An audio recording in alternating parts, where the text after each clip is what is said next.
Good morning, good morning. Welcome, welcome, welcome. Amy, Lola, Layla, I'm sorry. User 321, Marla, Top Hat, welcome, welcome. We're going to be working on some crochet and some knit today in our class.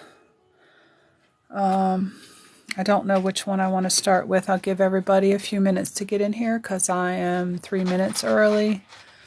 Welcome, everyone. Mr. Kim, Margaret, Sherry, Mrs. Tadaro, welcome. Paula, welcome, welcome, everyone.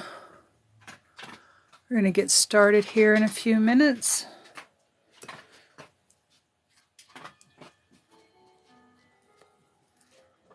Just trying to get myself together here. And we will get started. It's 8 o'clock here on the East Coast.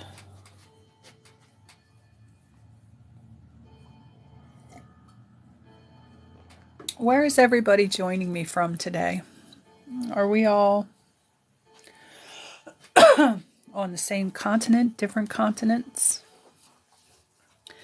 I am in the United States. Is there anybody who's outside of the United States watching us today? Georgia. Another one of my East Coast students. All right, we're going to go ahead and get started. And we are probably going to go ahead and start again on the crochet portion like we always do, just to keep everything in order. I'm going to be revamping how I teach because the projects that I've been demonstrating are getting a little much. So I'm going to teach you on a smaller scale, and I can tell you some of the things that you can use these for. We're going to need worsted weight yarn today, crochet hook. I'm using an F. You can use the crochet hook size that you have, or one that's recommended for the worsted weight yarn that we're going to be using today. And we're going to show you some stitches. If there's anything that anybody wants to see today, maybe Natty, gloves. Are you talking about compression gloves?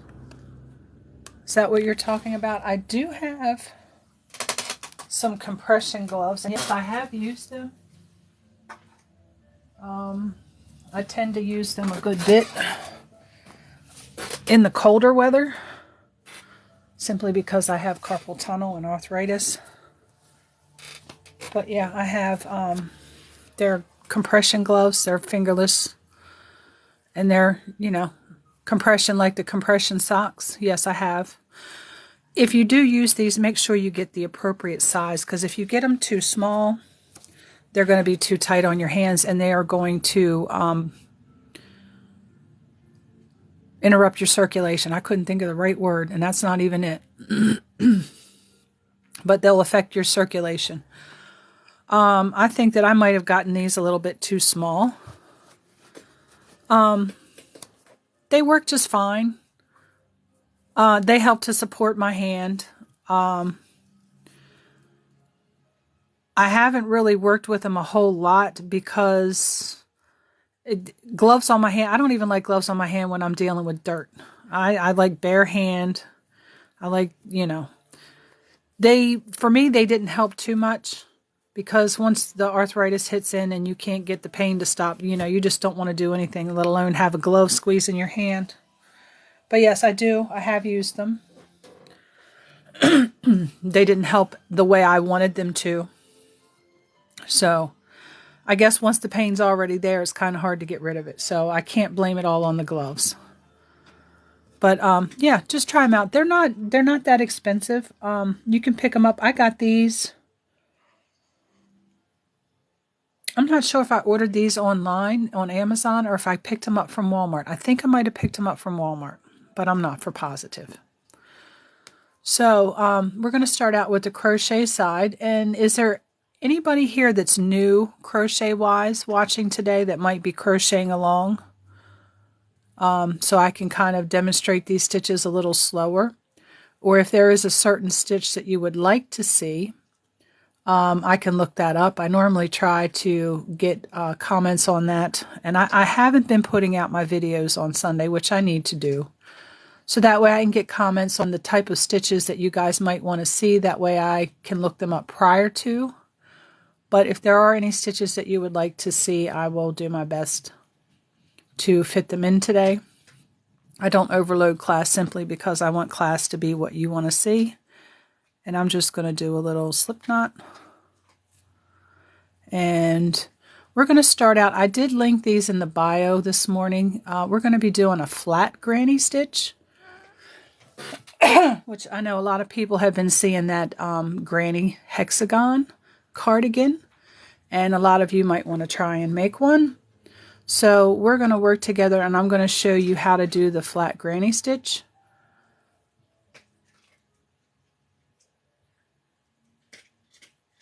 Worsted weight versus other yarn. Yarns have weight, and I had some examples that I had set aside and I don't know where I put them, but I will show you. I have different weights of yarn. Let me grab a couple skeins of yarn and I'll show you what I'm talking about. And it is listed on the yarn label. I will show you that as well.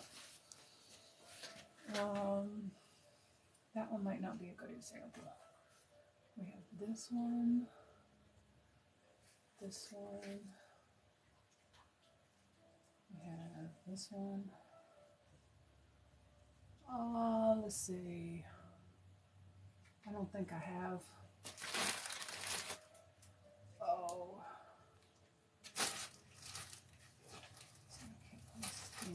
Here we go. Yarns have different weight, and basically it is just a yarn thickness, okay?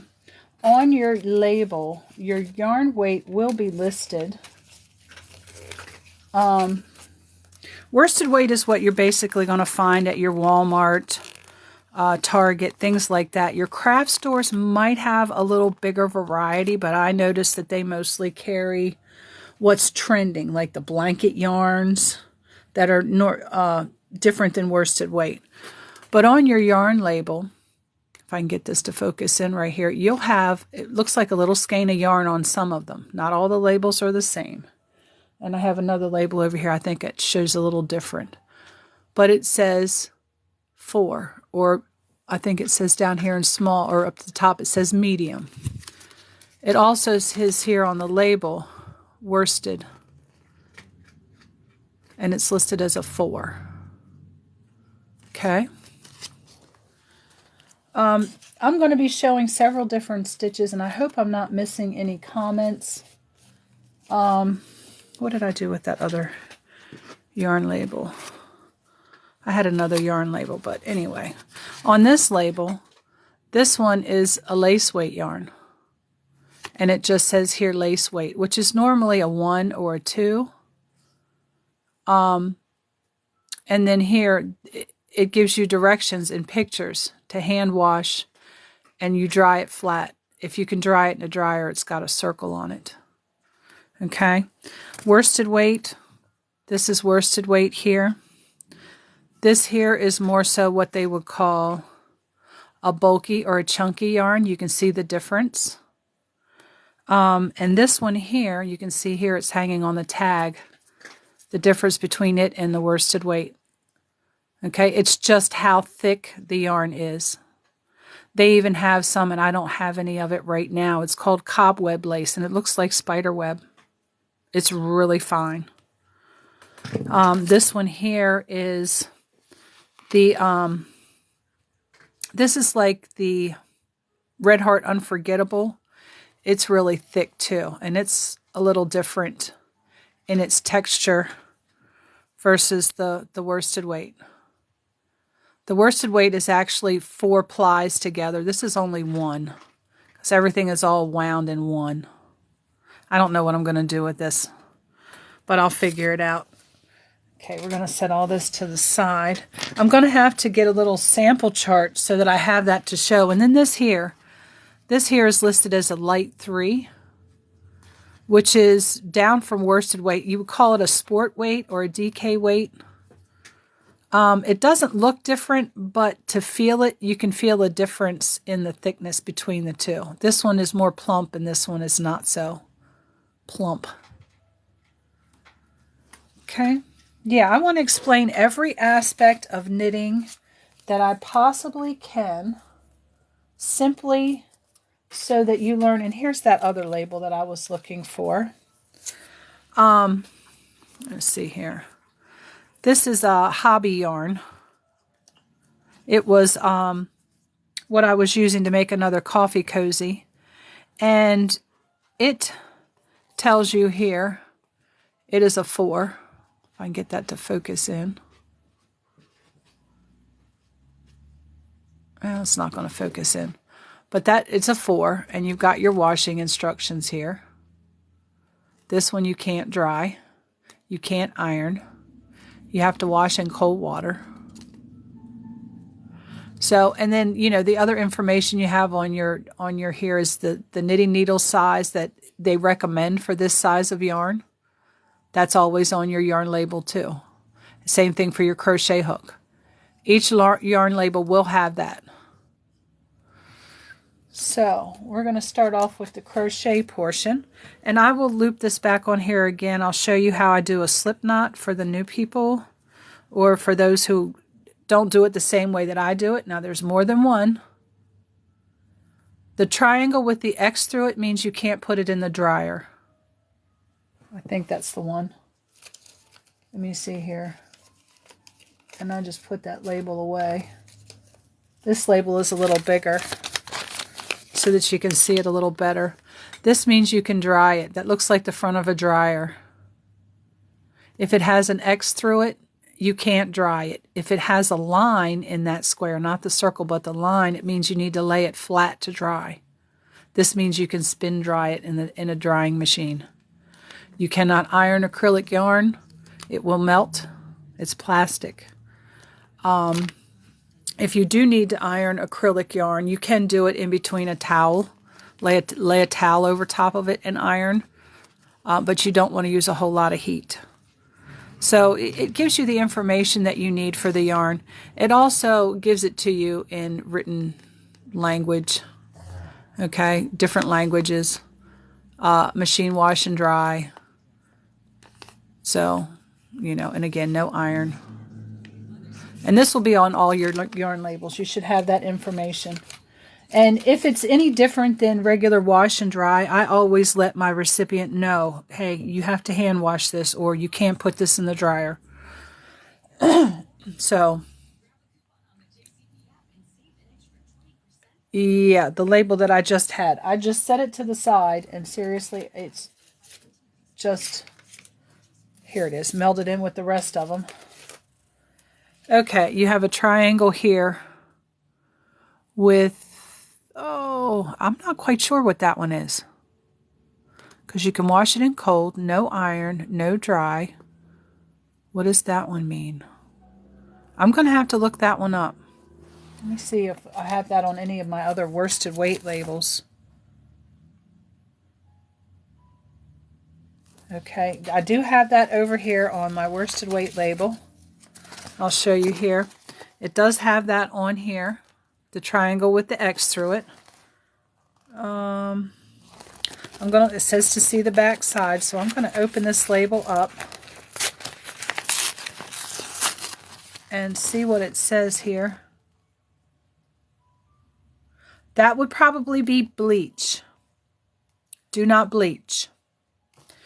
Because we've got machine wash warm, tumble dry low, don't over dry it, don't iron, and then do not bleach. Let's see here. Okay, it's got temperatures here for your wash. The do not over dry is the dot inside the dryer button, you know, inside the dryer one. No iron, no bleach. So that's bleach. The triangle with the X through it would be no bleach. And they're all listed in order. So I know that one is the no bleach. So we all learned something together today. You taught the teacher.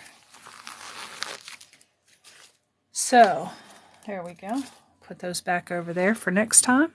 Let me run through these comments. Yes, everybody's going to love crocheting. Yep, do not bleach. Okay. Yeah, everything else I knew the little diagram for, so the only thing left on the label was do not bleach. So yeah, that did just rule out. We figured it out by ruling it out. So the way I do a slip knot, I hold my string with these two fingers, my ring finger and my thumb finger, and I wrap my index and middle finger. I cross it over like the X on the back side. Yeah, they will list them on every label so that you know how to care for that yarn. Once you've made your project, whether it be a hat, a scarf, a tote bag, it lets you know how to care for it and keep it clean. But yeah, make an X on the back side here and continue on over. I hold the working yarn, the piece that goes towards the skein, in between these two fingers loosely. I put my crochet hook under the first one, grab the second one. You can see my crochet hook is turned downward. Now I'm going to pull this through. I'm going to give it a little twist so I don't lose that loop. Then you can let everything go and just tighten it up. And you have a slip knot. Now, if your project doesn't work out, I like doing the slip knot in this way because you don't have to cut knots out of your yarn. You just pull it out, the knot comes out, you wrap it up, or you start over. So, for the first stitch that I'm going to show you, we're going to work with chains and double crochets. So I will be teaching chains and double crochets today.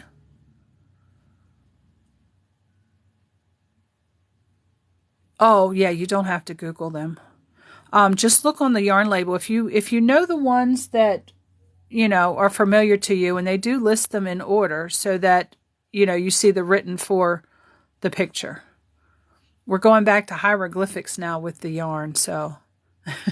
But I think it's been that way for a while. I do have some older yarn labels where they don't, let me pull one of them out here real quick. I don't know if anybody remembers the Wind Tuck brand of yarn.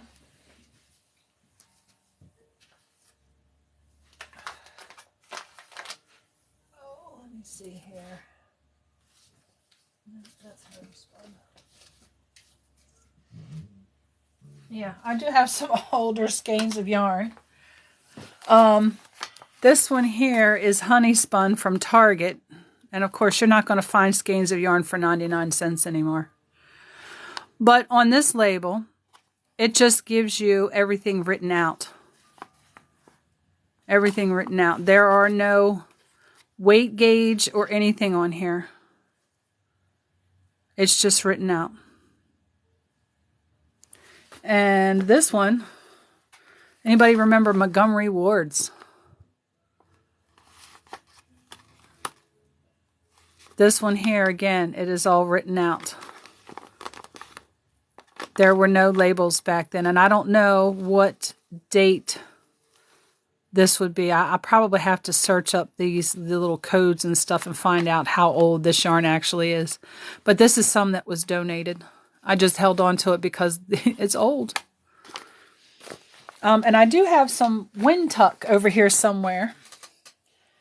I know some of the older crocheters remember Wind Tuck brand yarn. But we got our slip knot on here, and we're going to go ahead with the flat granny stitch. It says that you need to do a multiple of 4 chains plus 6. So we're going to do, from the directions, they did 18 stitches, which is 3 multiples of 4 plus 6 extra stitches. So we're going to go ahead and chain 18. Now, for those of you who are new to crochet, once you have your yarn secured onto your hook, you're just going to make loops, basically. So what we're going to do now is known as your foundation chain, okay, which is where you start all your crochet work from. And we are just going to make a length of chain here with the crochet hook. Going to grab your yarn. I grab it from underneath. You might find it comfortable to grab from over top. However you hold your hook, it all depends on you. There's no particular way. You just find out what's comfortable for you. Now, as I'm going through, I will tell you everything. Oh, you mirror. Oh, I'm over on the TV. So holding your yarn is going to be specific to whoever's crocheting. So there's no one right way or wrong way to hold your work. There's many, many, many ways. I use my thumb and middle finger to hold on to my work here. I have this run through this pinky and then around here just to help with tension. Tension is something that you will get as you go. It's not something that you're going to pick up right away. It's experience.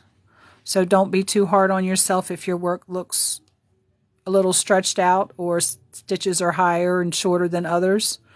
It will get better. So to do a chain, we're just going to grab a hold of the yarn here with the hook and we're going to pull it through the loop that we have here. So now we have 2 chains. And we're going to keep doing that until we have 18. There's 3, 4, 5, 6, and I'm moving my fingers closer up. 7, as I go. 8. This helps keep control of your tension too. 9, 10, 11. As you see, you get further and further away, you're tempted to stretch out your stitches a little bit. So come back up. 12, 13, 14, 15, 16, 17, 18.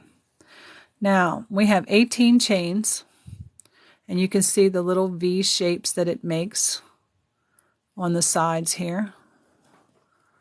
You have little V shapes. Each one of those is a chain. And we're going to be working in these back across this way for our next row. Here's where we're going to start with the double crochets. Okay. So for these, and I did link these directions in my link tree. They're in my bio if you want those so that you can follow along. If you want to save them for later, they're there. They are all off of Pinterest. All of my patterns are going to come off of Pinterest. So if you don't have a Pinterest account, it's free to create one, and there's all kinds of crafts on there that you can do. Okay.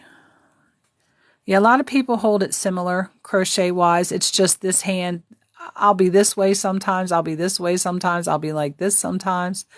I just have to keep moving my hands around. Robin, we're just working on showing some stitches. The way you can put chains, double crochets, half double crochets, the different stitches together to make a pattern.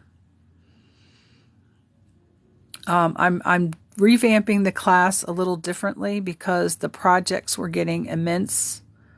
So I'm going to show you stitches, how you can put certain stitches together and what you can do to utilize these.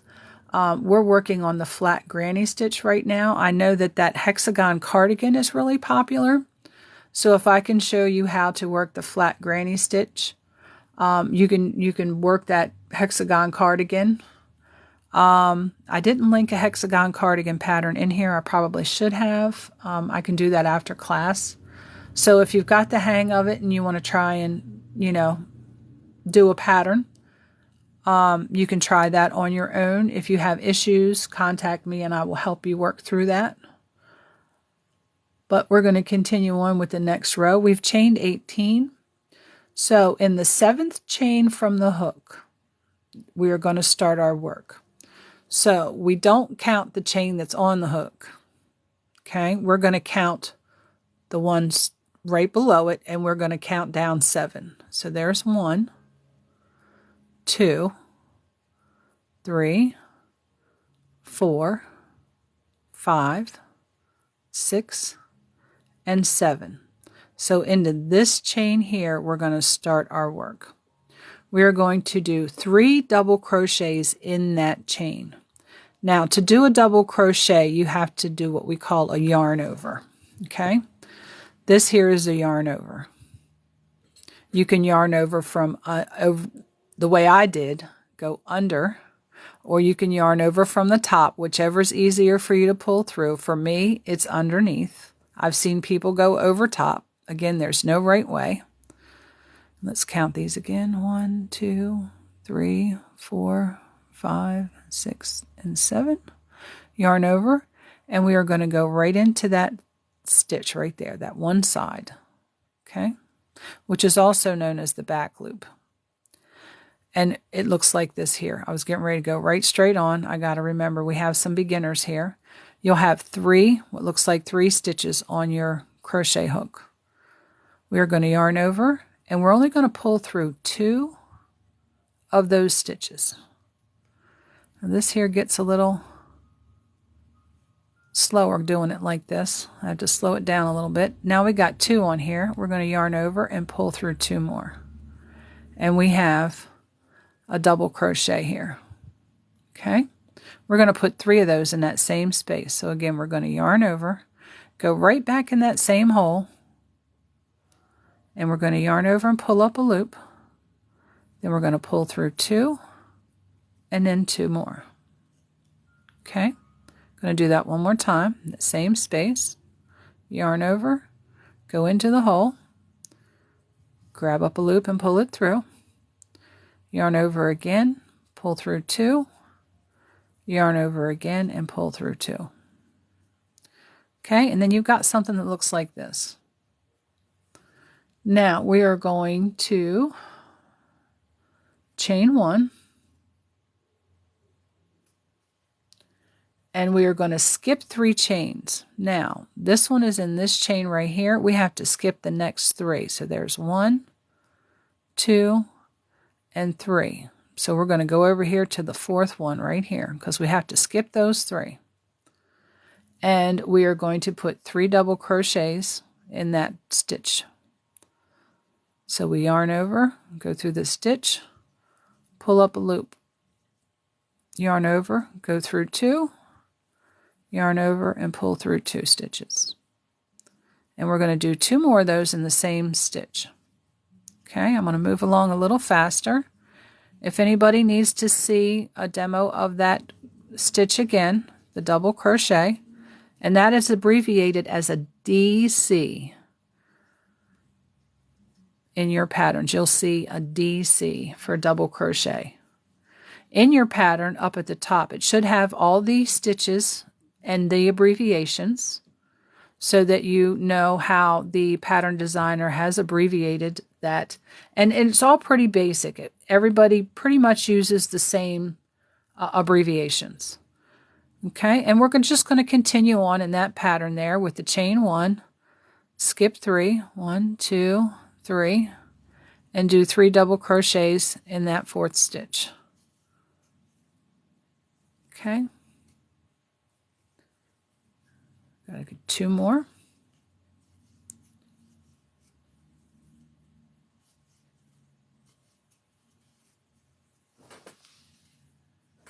All right, and now we're coming up onto our end. So we got 3 stitches left. Ooh. And we are going to chain 1 and double crochet in the last chain.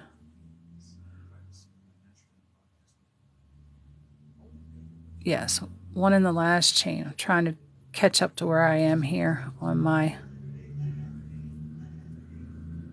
pattern. And we're going to do a double crochet. It's a little tight there. Right in that spot. Okay. So what we have now, I'll lay this down here and try and get it to flatten out a little bit. Looks like this. What we're going to do is we're going to turn this over and work back over the other way. Okay, this is just small scale. I don't want to do great big, great big. So, and when we turn our work, we just take it and turn it. Okay, I'm going to grab everything back up and we are going to chain 3. 1, 2, 3. And a chain is abbreviated as CH. And in the pattern, the designer will dictate or indicate as to whether this is a stitch that counts towards your stitch count or not. In this pattern, this does count as a double crochet for our 3 count that we're going to do. The hand saver, this is a crochet hook that I got from Get Crafty Brooks. She's putting these together. She does have the Susan Bates hooks. She has the boy hooks. She's taking some custom orders right now. So if you want one of these, stop over and check her out. Get Crafty Brooks. She should be on here in a little bit. She said she would be in. But yeah, check her out. She has an Etsy shop as well. It's still Get Crafty Brooks. I love it. I can crochet for hours on end. My hand does not cramp. I have some Furls crochet hooks as well that have the teardrop shaped handle on them. And again, for hours. I can crochet for hours. So I'm getting a whole set here soon. A whole set.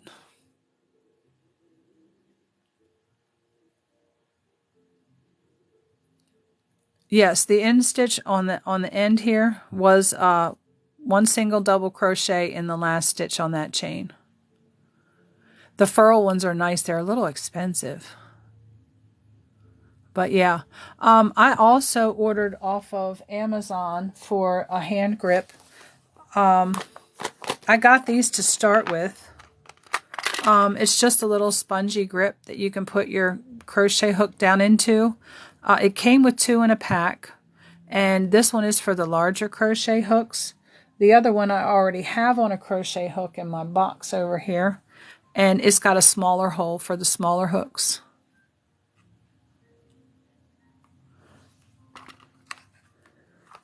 Yeah. The Furls hooks are really, really nice. I like them. I got the some out of the coffee and cream set. They're really pretty too. Yeah, we had a double crochet in the end, and then we turned our work and we chained 3. And this does count as a double crochet. Now we're going to do 2 double crochets in this space, this very first space that we created in the last row. So for granny square, or for the granny stitch, I don't want to say granny square, for the granny stitch, you will be working in the spaces. Okay? So again, our pattern is going to be chain 1. Excuse me. Seasonal allergies. And then we're going to skip over to the next space, and I'm getting ahead. Let me jump back here to this chain 1. And then we are going to double crochet. We're going to do 3 of them in this next space right here, the very next space. Okay, just put your crochet hook right into that space, grab up a loop, and do your double crochet. Okay, we're going to do 2 more in that same space. And again, I've linked the patterns that I'm using, the stitch patterns, in my bio if you want to pull those up so you can follow along pattern-wise. I didn't mark the rows, and here I go jumping right on over, and I think I didn't do my chain 1. After we get those 3, we're going to do another chain, chain 1, and then 3 more double crochets in the next hole. Debbie Harkness, I am just currently demonstrating the granny stitch. This can be used to do the granny hexagon cardigan. I know I showed the granny square, but this is the granny stitch done flat. Yes, I've done some Tunisian crochet, and I do have it's called an elf coat that I'm going to be doing on live that uses the Tunisian crochet, but I only have 1 Tunisian crochet hook. I can demonstrate some of that for you if you would like to see that as well in here with these stitches. Now we're going to come down here to this last space, that you see here kind of looks like it's going around the side. And we are going to do 2 double crochets in this space because that chain at the end of that last row. All right, this is the 7 at the beginning, 7th from the hook. Part of that is your space, and part of that is your turning chain. Okay, so we're going to put 2 double crochet stitches in the space. The 3rd double crochet, we're actually going to go into this chain right here and put the 3rd double crochet, which will help to square off your edge. Oh no, Robin, I wanted to make the class more so for the student, what they would like to see. But I'm still kind of waiting for a little more interaction from the students. So I kind of had to have something to start the class off with. So this is all. It's just something to start the class off with. Now this is your granny. The next row, again, we're going to turn this over. And it's just a couple rows. And then you're going to repeat this one that we're getting ready to do right now for the rest of it. However long you make it. You can use this for blankets. You can use this for market bags, the hexagon cardigan, which is really, really popular right now.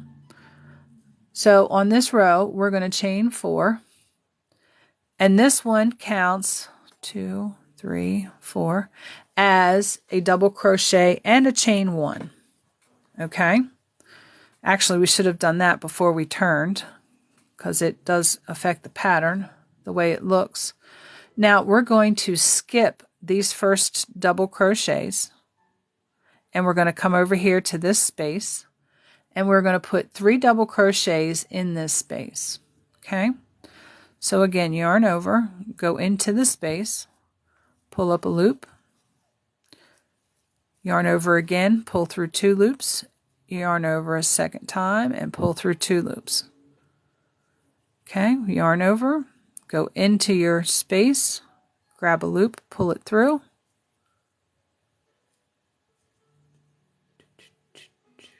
Got people wanting to join the live. I should have turned that off. Going to yarn over and pull through. Yarn over and pull through. If you have issues and you need to show me your work, I can do the multi-guest. But I don't want to have a host in here that's going to disrupt and then I have to end the live altogether. Okay, we're going to do 1 more double crochet in that spot. Is everybody pretty much okay? If anybody's having issues with this double crochet and the function, you know, the technical aspect of doing the stitch, let me know and I can show it a little bit more. So again, we're going to chain 1 and continue with our pattern. 3 double crochets in the spaces and a chain 1. We're going to skip 3. Okay. So after we chain 1, we're going to skip these 3 double crochets and come all the way over to the space and 3 double crochets in that space. So the granny stitch is basically working in spaces once you get done with your foundation row. So again, chain 1, we're going to skip these next 3 double crochets and come over here to our space and do 3 more double crochets. Okay, I don't see anybody having any issues here. And then again with this one, chain 1,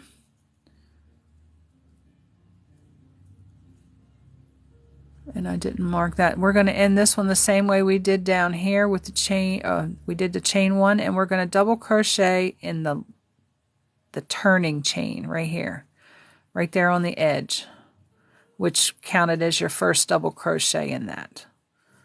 Okay, and you can see how that is working up like a granny square, or like a granny square, but you're working it flat. This is something that I haven't done either, a flat granny stitch. So this has helped me to see how this is done so that I can work on a hexagon cardigan if I want to in the granny stitch, which I do have a pattern found for that. If you would like, I can link that in my bio as well. You can find it on Pinterest. So this is the granny stitch. Has anybody done the iris stitch? Anybody heard of the iris stitch? Granny hexagon blanket, yeah. I made a hexagon cardigan once, and I really like the look of the granny cardigan. The granny hexagon, I might try and do that.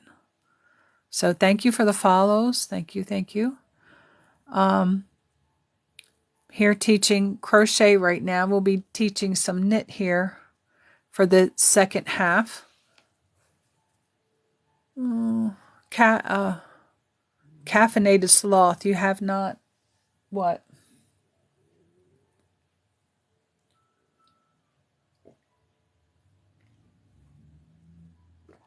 Grabbing a sip of my coffee. I had some fancy coffee this morning, some chocolate peanut butter in the Keurig. I don't know what I got on my desk. So, Caffeinated Sloth said, I have not. I don't know what you have not. Are you still here? Maybe they're typing. Oh, the iris stitch. Okay, I'm going to show you that as well. I did link that in my bio if you're interested in that pattern. I'm going to go ahead and pull this back out because I don't want to have too many things of yarn sitting over here, because then I'll just have to take it out after class. I'll go back to, for those of you who might have just joined in, I'm teaching crochet and knit here every Tuesday from 8 a.m. to 10 a.m. And I'm just doing the way I do a slip stitch. And I'll show you that again. Make sure you wrap it around your index and middle finger, cross it over, turn your hand palm down, grab this one from the back, give a little twist, let everything go and tighten it up. You got a slip knot. Now the iris stitch is worked in multiples of 4, so we're going to chain 16. And 3, 4, 5, 6, 7, 8, 9, 10, 12, 13, 14, 15, and 16. Let me double check that because I don't know if I slipped on 10. 2, 3, 4, 5, 6, 7, 8, 9, 10, 11, 12, 13, 14, 15, and 16. Might have 17 because I didn't count the one on my hook, but if we do, we'll just leave that dangling. For the iris stitch, again, it's worked in multiples of 4. So if you want to make a blanket, when a stitch tells you multiples of, that's how many stitches you have to do to be able to do the pattern. If you do less than that, you're not going to be able to complete the full pattern. So I could show you this over 4 stitches, but I want you to see how it looks when it's done in multiples. You can use this for blankets. You can use this, you can put this stitch in a sweater if you wanted to. You just have to make sure that your stitches are multiples of 4. And you can put this right in there where it says you're just doing double crochets all the way across. It gives texture to your work. It gives a little lacy effect to your work. And sometimes I like to change the plane up.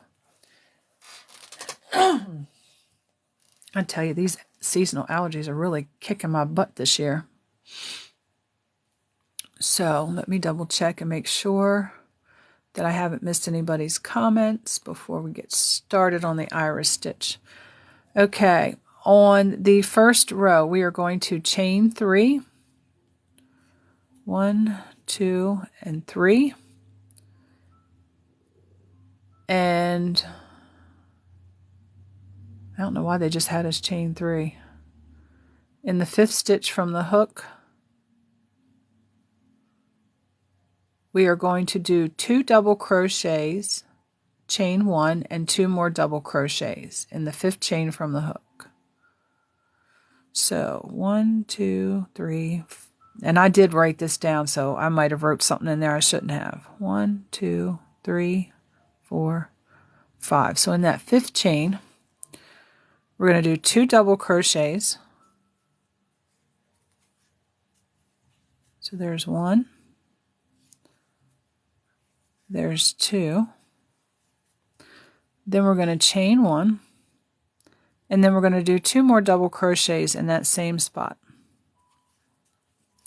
And this would probably look prettier with a lighter weight yarn. You'll find that as you go through, you'll find out what yarns work well with others. Which yarn works well with patterns and which ones don't.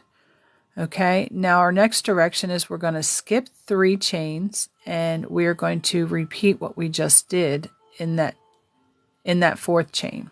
Okay, so 1, 2, 3 chains we're going to skip. We're going to go to the 4th one, and again we're going to do 2 double crochets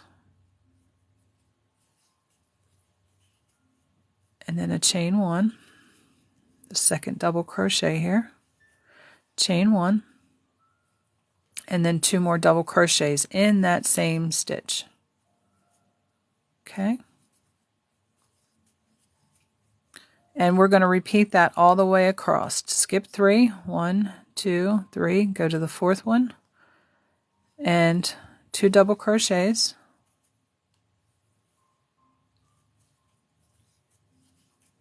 chain 1, and 2 more double crochets in the same stitch.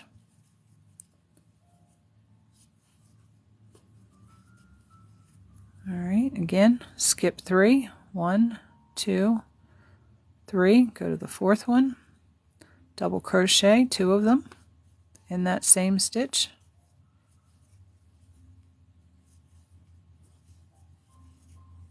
chain 1, all right, and then 2 more double crochets in that same space, and then we have 2 stitches left. We get 1 double crochet in the last stitch, and I didn't mark whether we chain any, but we're going to go ahead and just do the 1 double crochet in that last stitch right there. And you've got something that looks like this. It's kind of starting to round itself out, but I'm sure it flattens out here because we've got 1 more row, and we are going to turn our work. We're going to chain 3, and we are going to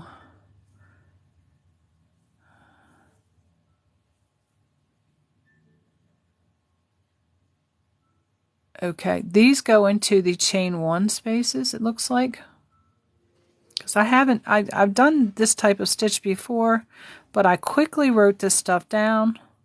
Let me check this and see here. I might have to go into my tablet and make sure that I've got this right, because no, let me look and see what I got in my tablet. I didn't write all the directions down. Again, I'm not I'm a pre-planner, but I don't prepare too much. I leave it for the last minute, and I shouldn't. Let me see here. And that was the iris stitch.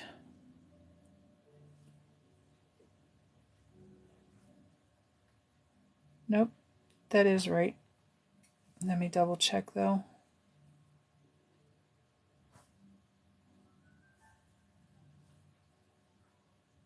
Come on.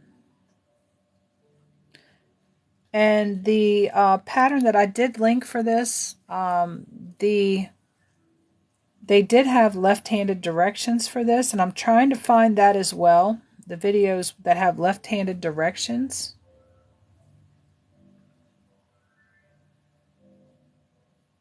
so that if we have any left-handed crocheters here,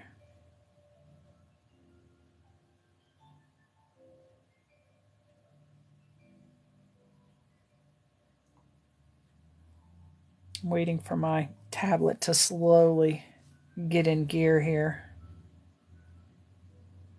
All right. On this next row, okay, yeah, it was exactly as I was doing it. I just didn't remember how it looked. On this next row here, let me get into my loop before I pull everything out. All right, we chain 3, and in this space that we created here, this chain 1 space, we are going to, again, keep repeating that pattern. 2 double crochets, a chain 1, and 2 more double crochets. And that goes all the way across.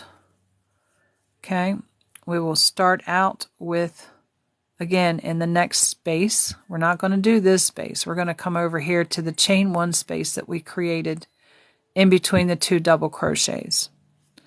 Okay. And I'm one of those crafters where I will keep everything real, everything honest. And you're going to, this is 100% real, transparent. If I make a mistake, I'm going to make a mistake.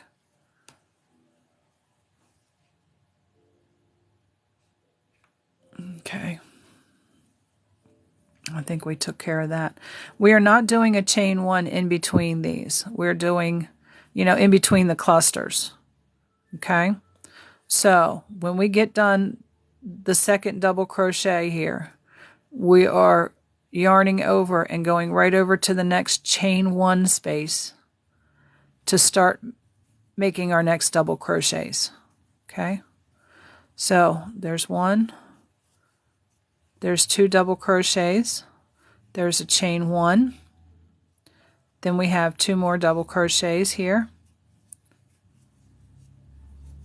And this makes a really pretty stitch. And they showed it with different colors.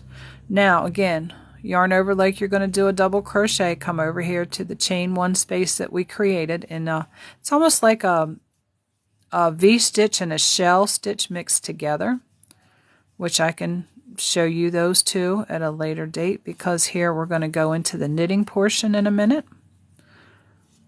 Okay. And then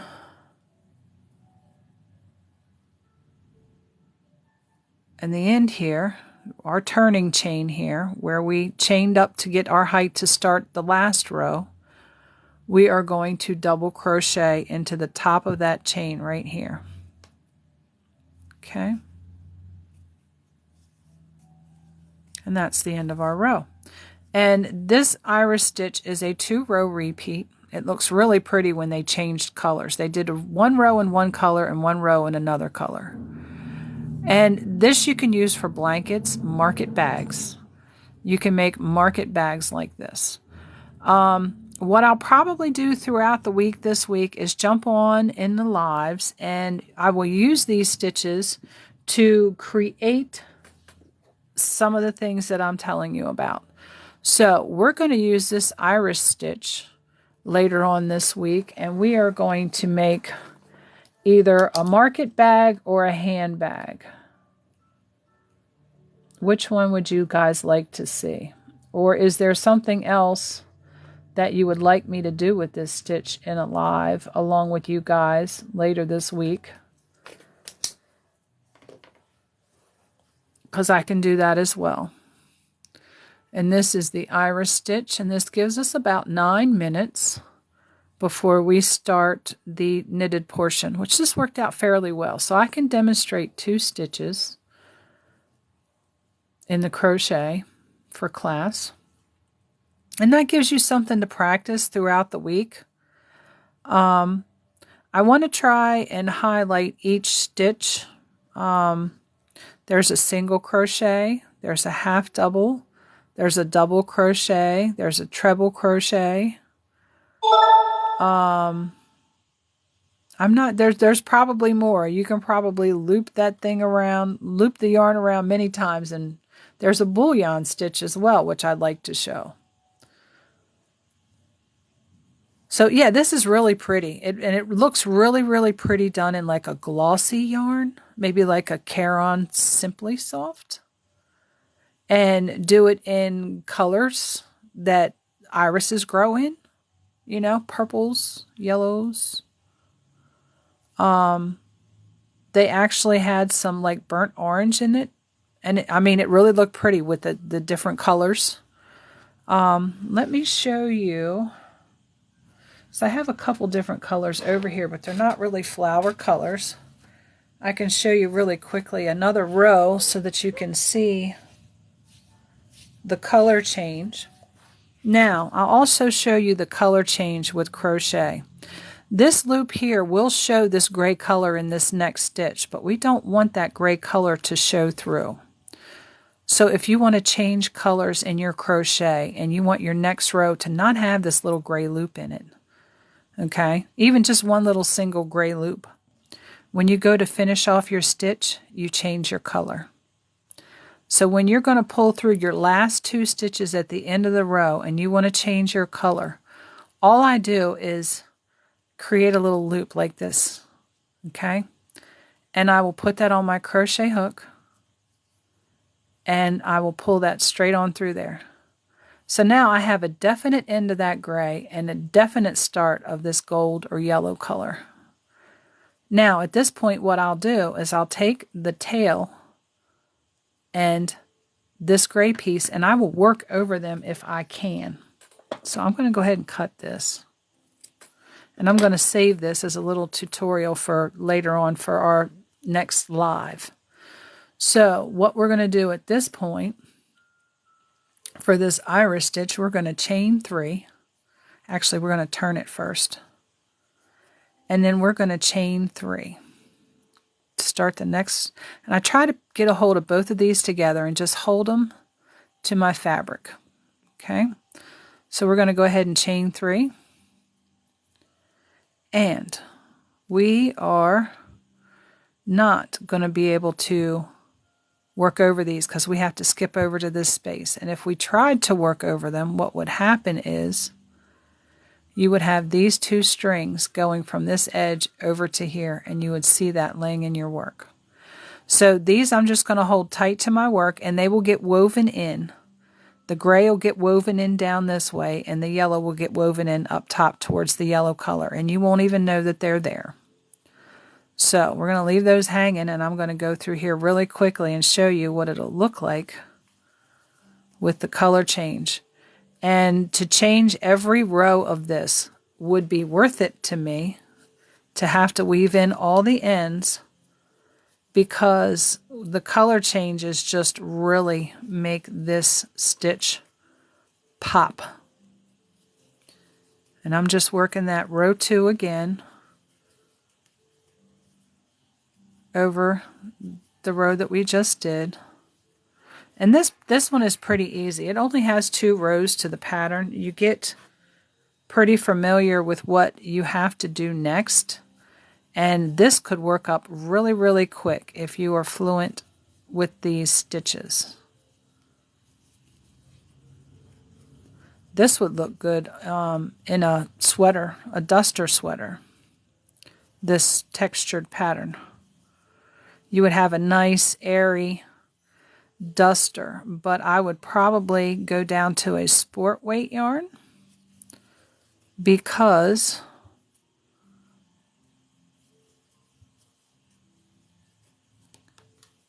this worsted weight can get kind of heavy. And you can see there how it just, the color change just makes a whole big difference.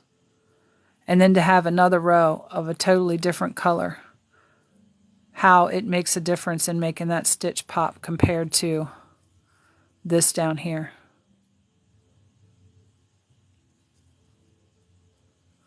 All right, and we're still not quite 9, but we're going to get switched over for our, and I'm going to go ahead and snip this off, and we're going to leave this here, and we're going to do either a handbag or a market bag. that you can do this stitch on. Probably a market bag,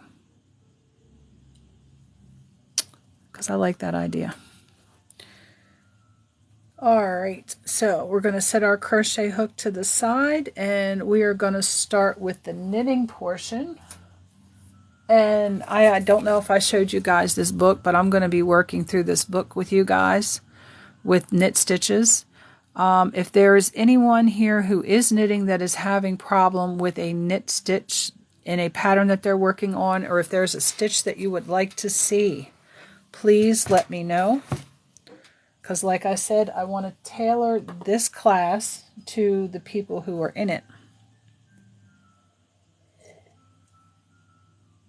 And if I don't know how to do the stitch, even though I've been knitting and crocheting for over 40 years, I will find out how to do the stitch, and we'll learn it together. So for knitting, there's really only 2 stitches. You have a knit stitch and a purl stitch. Is there anyone here that is currently knitting or learning a new knitter? Anyone at all? And I think I might concentrate on some different cast-ons next week, just to help you.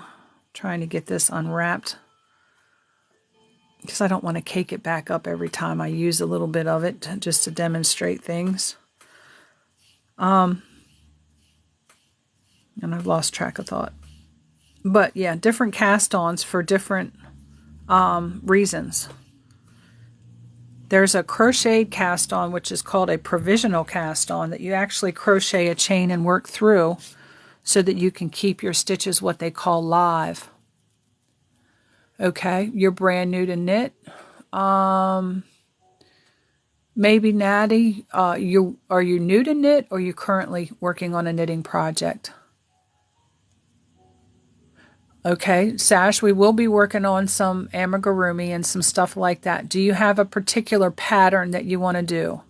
Because I can do a live during the week when you have time, and I can work through one with you from start to finish. If there's a pattern that you have. And maybe, Natty, what type of... Oh, you're practically new? Okay. Sash, I have a lot of off time too. I am a stay-at-home wife. I am an empty nester with 2 dogs. So, yeah.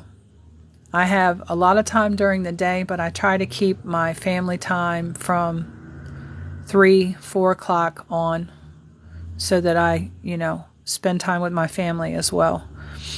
But anytime during the day, mostly weekdays. Now, some weekends my husband does work overtime, and I am available on those weekends, but it's kind of like last minute. But yeah, just hit me up with a message and share the pattern link with me, because if it is a purchase pattern, I might already have it, number 1. But number 2, I will purchase the pattern to work along with you. So, yeah, just hit me up with a message with that, and we can plan something out. Okay, we're going to start with the knitting portion. It's 9:01. Okay. Oh, you do home care. So, yeah, you have a lot of time. A lot of time on your hands, Sash.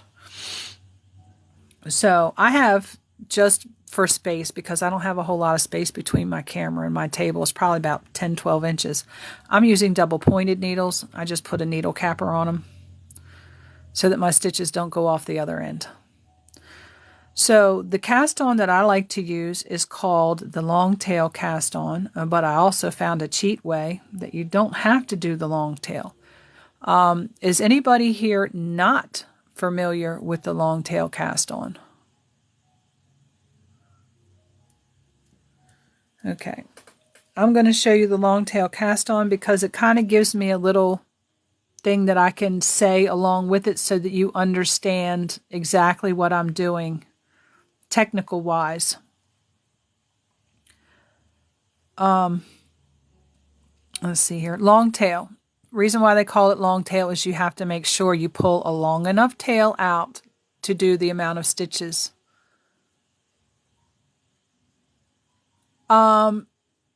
Marie Brooks, currently I'm just teaching a cast on, and I'm going to teach a knit and purl stitch.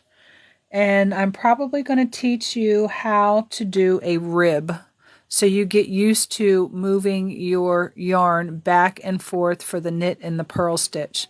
That's one thing about knit. Your yarn has to be in the appropriate place, either to the back or to the front of your work when you're making these stitches. It's different than, just a tiny bit different than crochet.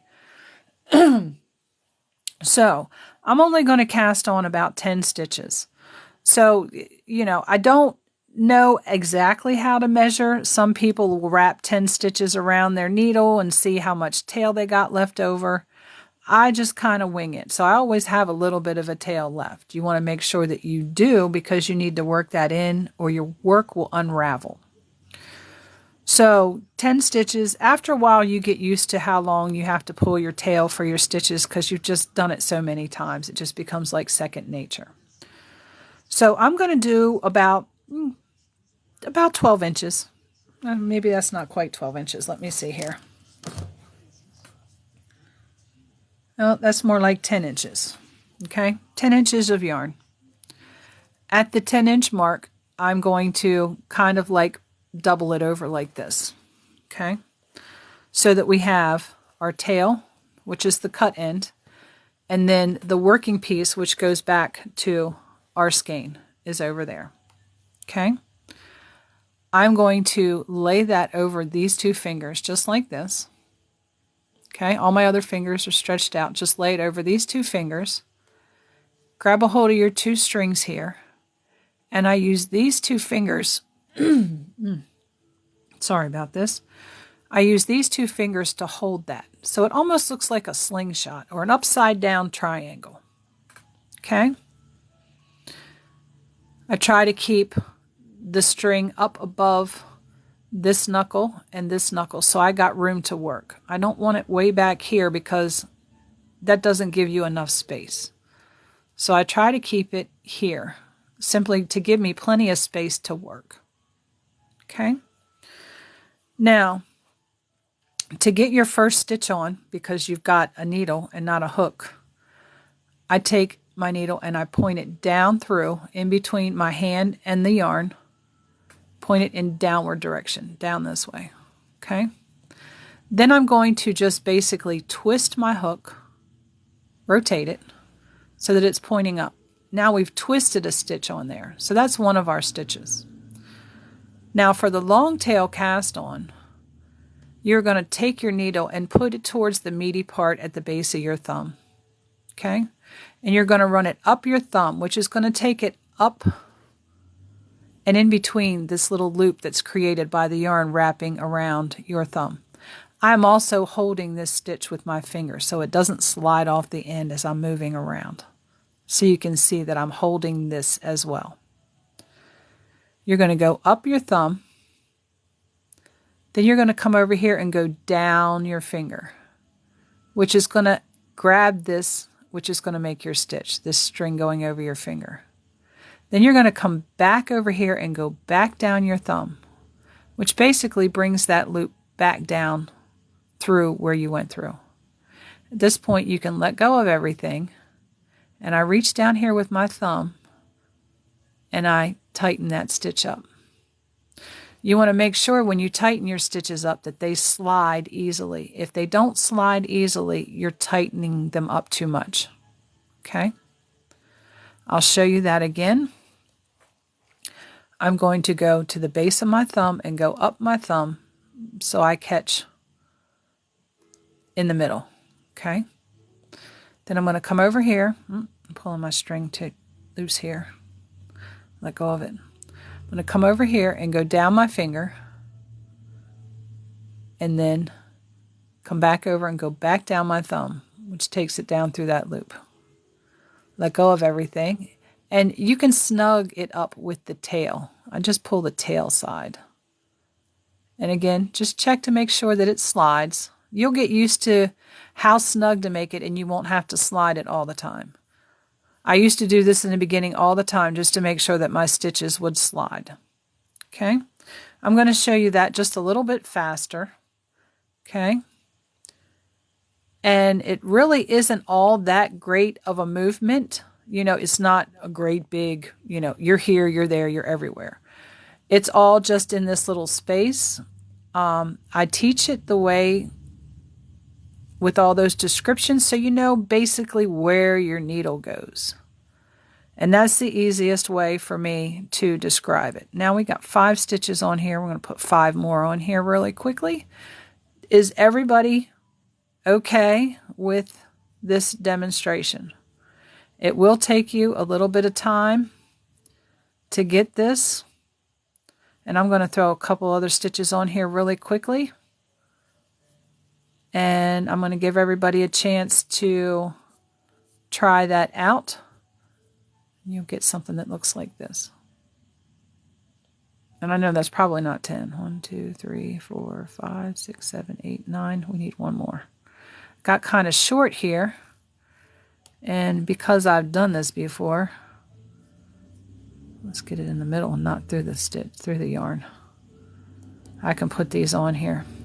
I'm going to show you another way, which might be relatively easier to do a cast on like this without having to worry about. Now, if I had to do, that's only 10 stitches. If I had to do 20 stitches, I wouldn't have enough.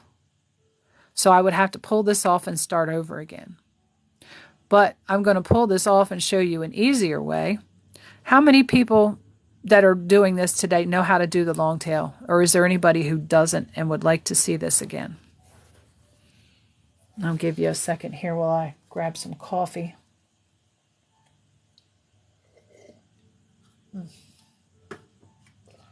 That is some good stuff. All right, I'm going to pull this off and I'm going to show you another way, which could be very much easier than this. You understand the long tail. There's one where you don't have to worry about your tail. I'm going to do a slip knot. When I do a slip knot, it's the same way with crochet. It's just I have a needle here instead of a hook. Pull that through, twist it around, tighten it up. Now, you're still going to have, actually, you're only going to use your thumb. You're going to take your thumb, you've got your string here, take your thumb under your string and then hold it down here. So it's just basically wrapped around your thumb and held with your fingers. Okay? Yeah, there's always scissors for the long tail, but I don't like wasting yarn. Even if I have to cut that off, I have a scrap bucket full of little clipped-in ends, and I use that to stuff things sometimes.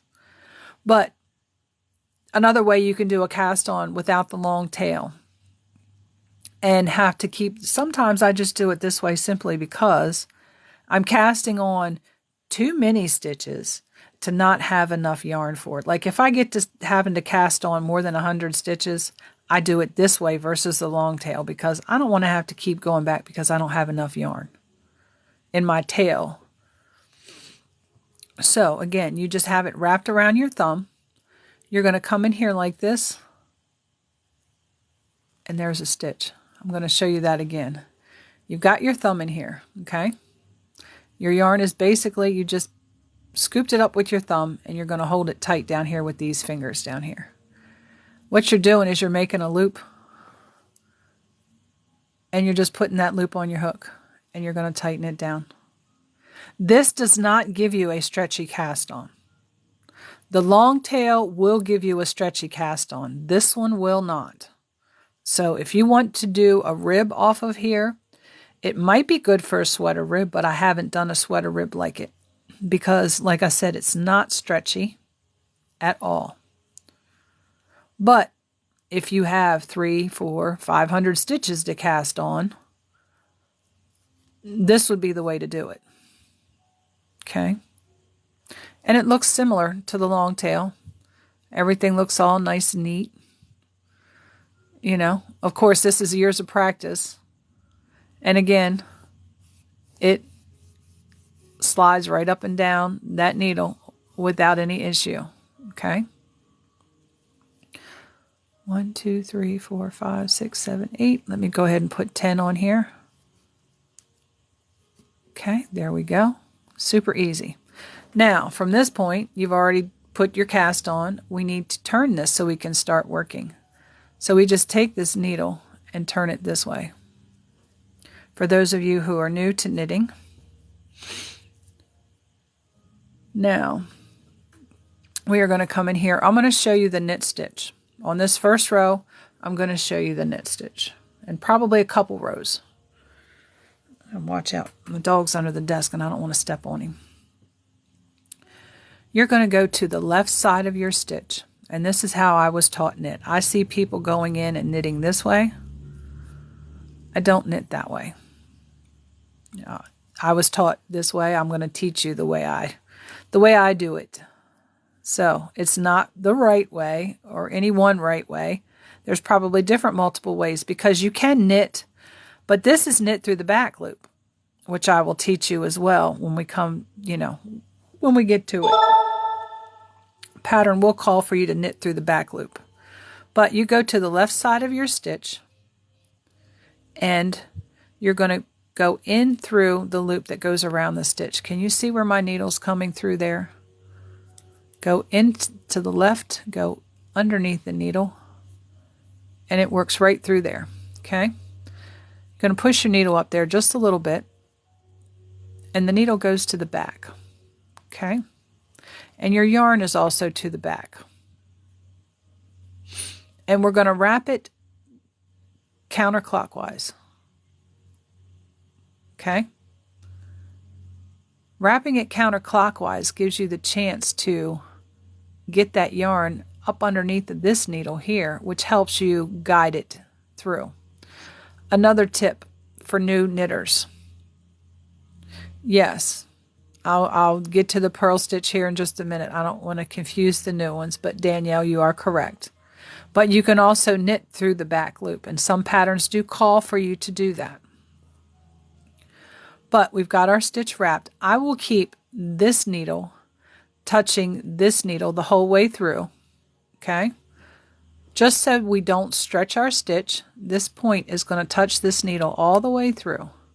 I'm going to keep it touching, okay? And I'm going to turn it over this way so you can see that when I come through here, I have a hold of my stitch. I'm going to demonstrate that one more time. Go to the left of your stitch. Make it so that both of the needles are in that loop. Okay? Counterclockwise wrap your... That's not counterclockwise. Counterclockwise wrap your yarn. Maybe that wasn't it either. Okay? Into the left. I'm watching from the camera view and everything is kind of like a little delay. Wrap, and that was counterclockwise. And then we have to do this stitch again because we caught one of the plies of the yarn. And then you see your stitch come through. I keep the needle, both of the needles touching. I mean, as I'm flying through, I don't, but as I'm teaching, I do, just to demonstrate that you don't have to do a whole lot of stretching. I see people going like this. That stretches your work. Now you got a tight loop and a big gap. Okay? We don't want to do a whole lot of that. All right, I'm going to work to the end, slowly demonstrating to the left, through the loop, counterclockwise wrap, and pull your stitch through. Okay.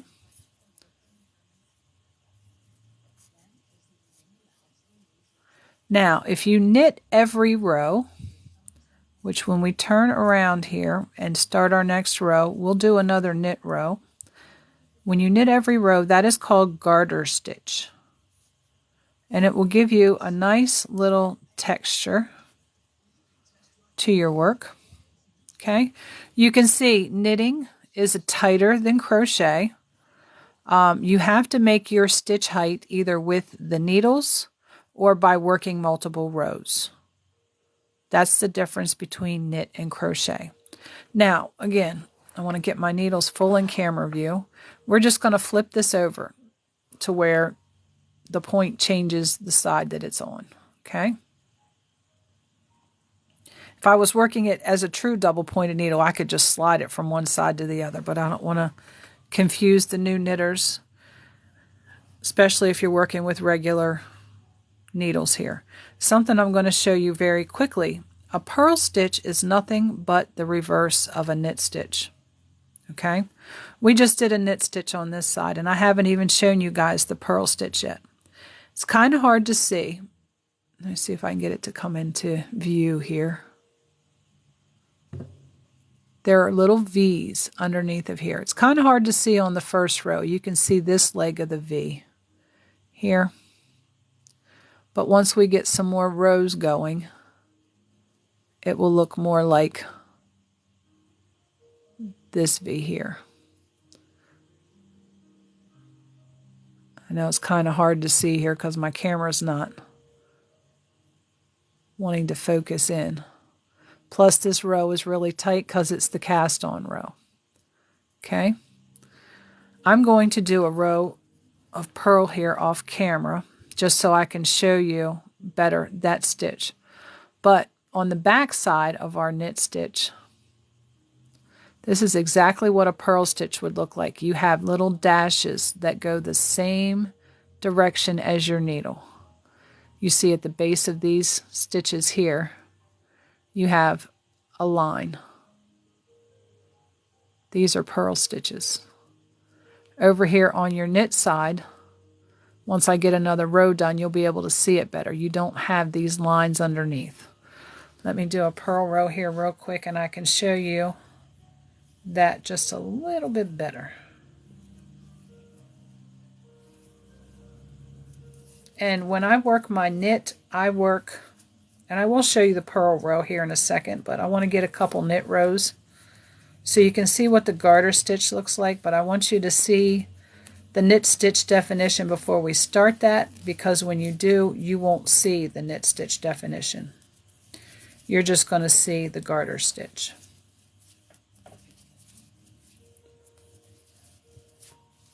Okay, I've done a row here. Now, you'll be able to see the knit stitch a whole lot better now. Okay. See how we have little V's. Our stitch is on the needle. Unlike crochet, you have to know what your stitch looks like and where it goes. But you see these little V's underneath of here. Those are what knit stitches look like. The little V's. Over here again, you can see the purl stitches have a line underneath of them. And that's where I wove in my little end there. I worked it double, 2 strands into, so that I could weave that end in. Okay. My mother, I think that's Krista. My mother taught me when I was 9, and she taught me for free. So my thing in life is anything that's taught to me for free, I'm going to share for free. All right, we're going to do another knit row, and we're going to do a couple knit rows when we flip this over. Again, you go to the left side of your stitch and go in. This row is going to be a little easier to do. Maybe Daddy, right now I am just demonstrating the knit stitch. Yes, I did purl the second row, and I will show you the purl stitch here. But I'm just trying to demonstrate this knit stitch a little bit so that anybody working along can, you know, do the stitch. Again, to the left of the stitch, through the loop that's on your needle. You can see that it's show you all sides. And you can see in between my 2 needles there is no yarn. So I'm definitely in the loop. Counterclockwise, wrap it. And then pull the stitch through. And then, of course, the stitch is coming off. That is one part that I'm not telling you. Once you counterclockwise wrap and you pull your stitch through, this stitch that's here on the needle, it comes off because it's secured by this next loop. Okay. Is there anyone who needs to see the knit stitch a little bit more? Okay, and these here where I've worked my tail in, I have 2 stitches going into 1. So we're going to work both of those together.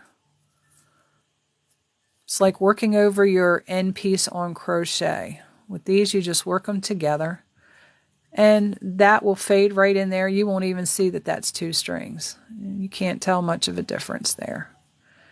Okay, everybody's okay with the knit stitch? If not, say, hey, can you show it to me again? And I'll show it to you again. Now, we're here on the purl side. I'm going to show you how to do a purl stitch. Okay, with the purl stitch, your yarn comes to the front. If you notice with the knit stitch, my yarn was to the back. Purl stitch, the yarn comes to the front. Okay, you go in from the right side of the stitch and to the front. Yarn's in the front, stitches in the front. Okay, again, you're going to counterclockwise wrap your yarn, go through with your loop, and then this stitch comes off. Again, for the purl, that's in from the right, your yarn is in the front, which is towards you. You go into your next stitch, counterclockwise wrap your stitch, pull your stitch through, knock your stitch off. Okay? This is the purl stitch. These are the only 2 stitches, unless you want to count a yarn over as a stitch, that are in knit. And it's just the way you manipulate and do these, just like the crochet stitches. Okay. I will do another row of purl here, and I will show you, maybe Natty, how I hold everything in place. And again, when we turn this over, because we did a purl on the back side, you can see that we've got all knits on this side. So a purl stitch is nothing but the reverse of a knit. Okay? This here is what you call, what you can see right here, stockinette stitch. Stockinette stitch means you knit 1 row, you purl 1 row. You'll knit 1 row, then when you turn it over, you'll purl the next row. Okay? Reverse stockinette stitch is exactly the same thing as that, but you purl 1 row and you knit another row. And reverse stockinette stitch will look like this. Okay? It's just like this. And to count these rows, all right, you have to look directly under your stitch and count the bumps that are directly under that stitch. Purl stitch is hard for me to count because of my vision, but this is how you would count if you forgot how many rows. How many rows have we done? You never count your cast on row, which is down here. So you have to find your stitch and you count your bumps. 1, 2, 3, and 4. So we've done 4 rows. Again, on the knit side, if you want to know how many rows you've done, you won't count your cast on row. Okay? And you have to make sure, this is your cast on row right here. This one right here. You have to make sure you count this one on the needle too. And you're going to count the little V stitches. So we have 1, 2, 3, and 4. Okay. Maybe Natty, yes, there are people who don't like to purl. Yes, I can do knit stitch on both sides, which I'm getting ready to show you, which will show you the garter stitch. Does that look so wonky? Okay, so we're going to go ahead and we're going to knit on this side. Actually, yeah, I'll go ahead and knit a couple of rows. And if anybody needs me to slow down so they can see the knit stitch, one thing I'll do while I'm knitting these rows, Yes, I will show you exactly how to handle that as well, Sydney. Sydney commented that the stitches are loose on the sides. My stitches are loose on the sides too when I don't do an edge. Okay? I'll tell you what you can do. You see how these stitches are all wonky and loose here on the sides? They're all wonky. This side's not too bad, but they can get wonky. So, if you're doing a blanket where you have edging, you want to make sure to put edging, because if you just knit, purl, knit, purl, knit, purl, I'm going to show you what's going to happen when you just knit and purl. This is going to happen because there's no edging on these sides to keep this from going. Okay? Yes, I do use yarn rings sometimes to help with tension. Krista, yes, I do have yarn rings and I do use them at times. I use them when I have issues with my hands and my grip. It helps, and I can keep going. But yeah, this is what happens when you don't put an edge on your knitting. If you're knitting in flat, like blankets, where you knit and purl, you knit one side, knit one row and purl the other row. This would be stockinette stitch. Stockinette stitch has to have an edge on it. Okay. We're getting a lot of comments here.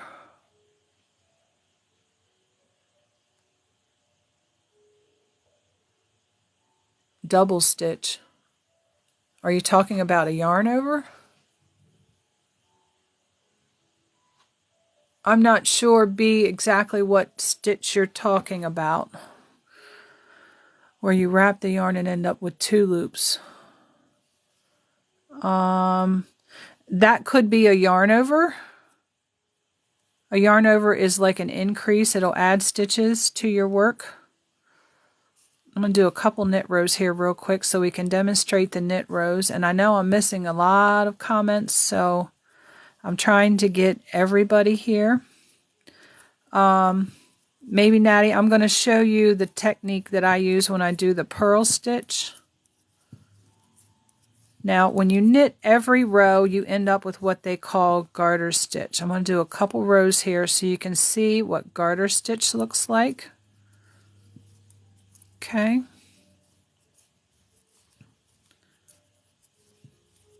And we've knitted row 2. I'm going to do about 4 rows. It's only 10 stitches. And I know there's more comments coming in. Please bear with me. I'm going to do my best to get to everybody here. One teacher and a lot of students. But yes, I'm enjoying this just as much as you guys are glad that I'm here to help teach. Because this is what I've always, always, always wanted to do, is teach. Crafting. I do a lot of different crafts other than fiber arts with the yarn. There's a lot of directions that I'm thinking about going with my crafting and that kind of thing. Okay, I've now done 4 rows of knit every row, and you can see this is called the garter stitch. This is this here. You can see my purl rows, which are the lumpy rows here.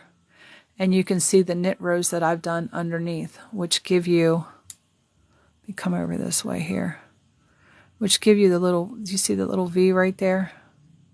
And then there's another one right there underneath. So garter stitch looks like this. It'll give you this little ridge texture with a little valley in between. Okay. I don't know if B's responded about the double stitch.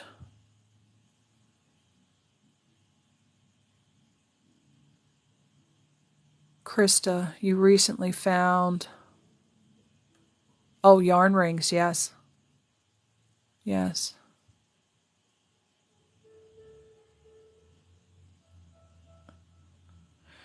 You yarn over and slip your stitch knitwise. Do you slip both of them over?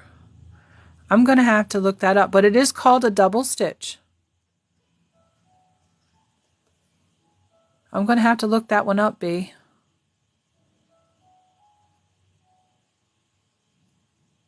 Okay. So on, and this is knit every row. Okay. There's nothing wrong with making sweaters like this. I have made baby sweaters doing the garter stitch, which is knit every row. And they've come out really, really pretty. Raglan type sweaters. It does give you, it makes it warmer because these little ridges and these little valleys, because you get them on both sides. Let me turn around here. This is actually the back side. You'll get these little valleys and it'll trap heat. So adding texture to your work when you have a flat panel, it makes it warmer actually. So we got more people joining. Just want to... Oh, Krista, thank you for joining us. And if there's any time that works better for you and you need help, please just drop it in my messages. And I'm trying to accommodate a lot of different people on different schedules. So without wearing myself out at the same time too. So, but thank you for stopping in. So again, I don't know why that popped up there. Maybe I hit a button. So maybe, Natty, if you are still here, I'm going to show you how I do the purl.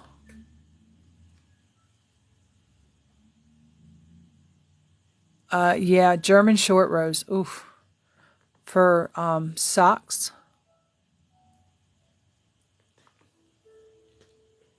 I guess you can do German short rows for socks. I can show that too at another time, or maybe if we have time at the end of the class, I'll have to look it up. So it probably would be another time this week. I can show that. Let me write that down here so that I can keep up with things that everyone's asking. German short rows. And I think you said double stitch. Yarn over and slip. I have to check that one out too. And those were for B. All right. So, yeah, I will have to check those out as far as... I've done short rows before. It's actually just working over a certain number of stitches in the middle of your work, I do believe. So you would work over so far, turn your work, you would leave these stitches and work back over these. Do however many rows they say. Then when you turn back over, you'd work over these and then pick these back up. That would be a short row.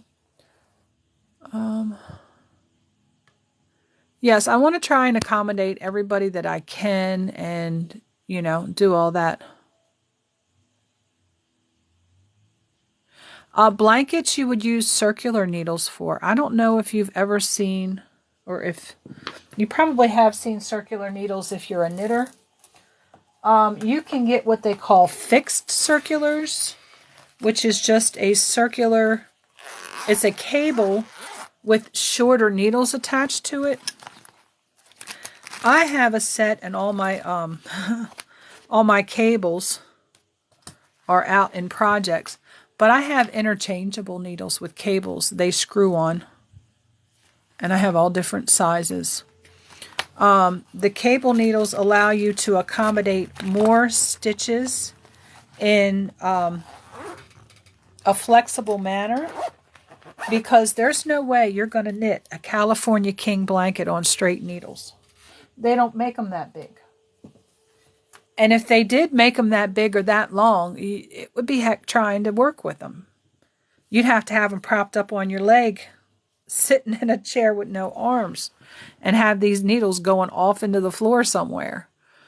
But yeah, the circular needles will accommodate that. And I know that they have, I had got some Chiagu needles that have a 60-inch, they're 60 inches from one point through the cable to the other needle. Now the cable needles for the circulars are only about this big.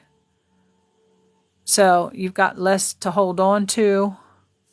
But yeah, most of my work I do on circular needles simply because I just like them. I just like them. But, oh, Madeline, you had to frog a sweater. That's heartbreaking. That's heartbreaking. But, yep, they're needles with a cord on. Oh, yeah. Socks can be daunting, but I have done some socks that I turned into sneaker slippers, and that is in my, I have it posted on my YouTube. Frogging, maybe Natty, is when you take this and you pull this off of this needle and you just pull it until you've undone it. Yeah, frogging. They call it frogging because when you pull it off the needles and you start pulling the stitches out, it's like rip, rip, rip. You can hear the little rip it, because you're ripping it out. It's just a little slang term. For working in circles, I can show you that as well. I have a small cable needle on here and I can show you that. But I want to show Maddie this purl stitch and show her how I hold on to everything.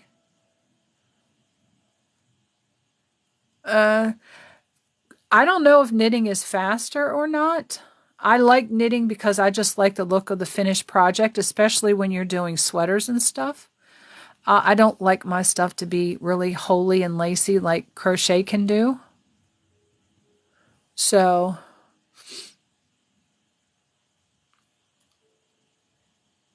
okay. Oh, you're talking about that wrap and turn, B. Because that locks your stitches in so you don't get a big gap. Yes, I can show you that.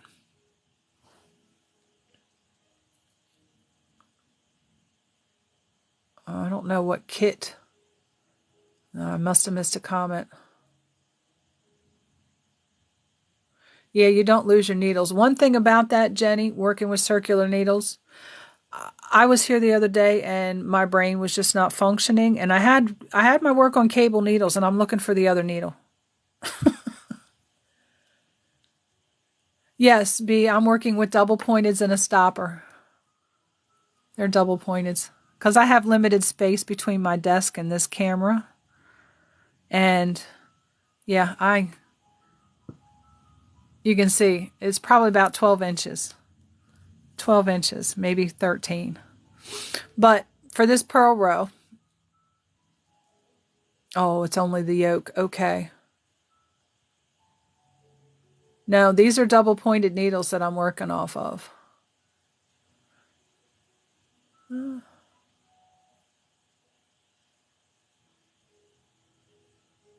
Oh, the kit with the needles for the screw. Okay.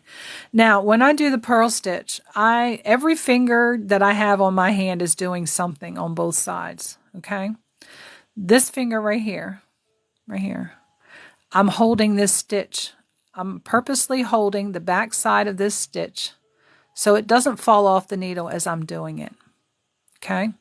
I also use my tension to keep stitches from sliding off of this needle once I've done them. Okay, yeah, my little stoppers. So for the purl stitch, again, we go in from the right and to the front, and your yarn is to the front. Okay. Counterclockwise wrap. Now, I'm holding this kind of tight. You can see the tension in there because it's laying in my finger pretty good. Not enough to cut, but I'm holding that tension so that when I pull my loop through, I let go of my tension a little bit so that I can size that loop to the needle. Okay? You want to make sure it's not too tight, because if it's too tight, you're going to have a hard time getting your needles in there. And you don't want your stuff to be singing. You will hear your yarn scream if it's too tight. Okay? Again, this one's holding. This one is also holding as I put this into here so that I don't push it like this trying to grab it, which will pull your stitches. Okay? So I'm basically holding both sides of the stitch as I put the needle through. So it's steady. It's not going forward. It's not going backward. It's steady. When I wrap, I'm pulling this a little bit tighter. You notice here in the string that it tightens up. Okay? And then when I pull it through, release tension so I can size it to the needle, and it slides real easy. And then I push it off. Okay? I'll show you a couple of stitches in slower motion. Okay, because this thumb is also pushing, this finger is also pushing. Okay? Just going to work through, not too much. You see these fingers over here doing this? I'm pushing stitches forward and catching at the same time. Off. This one's pushing up.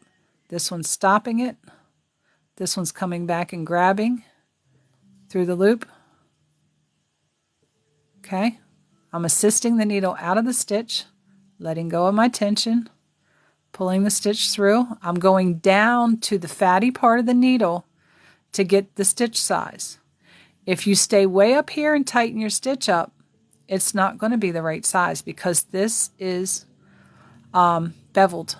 It's not the same size because it's pointy. Okay? Again. So my fingers are all doing something the whole time. You can see there. These fingers are grabbing this needle, these two. These fingers back here are holding my tension on my yarn. Okay, this one's holding my yarn so I can flick it over there to make the stitch. Okay, every finger is doing something. These fingers back here are holding this needle. When I go to wrap, not only am I holding the stitch, but I'm holding both needles and I'm wrapping. Okay? My stitch is trapped by my finger. It's also trapped by my thumb. Plus, I'm also holding both needles in one hand so that I can wrap this. Okay? You don't see a lot of that when people are telling you how to technically do the stitch. Okay? Hey, has a life? Yeah. So that might be another reason you're struggling to get into your stitches. The difference between working with a crochet hook, okay, because the crochet hook is pretty fatty, really close. You still have your beveled area, but you're sizing your stitches back here. This is the measurement of your crochet hook right here in this space. So when this says 3.75 millimeters, that is in this area right here. Not here under the hook, but right in this gap right here. And this is where you're sizing all your stitches on your crochet hook. Okay? And it's still pretty much, maybe not, about the same length as the knitting needle to where your sizing starts to be true, which is back here past the beveled portion. A lot of tips and tricks that they won't show you or tell you because some people can teach and some people can't.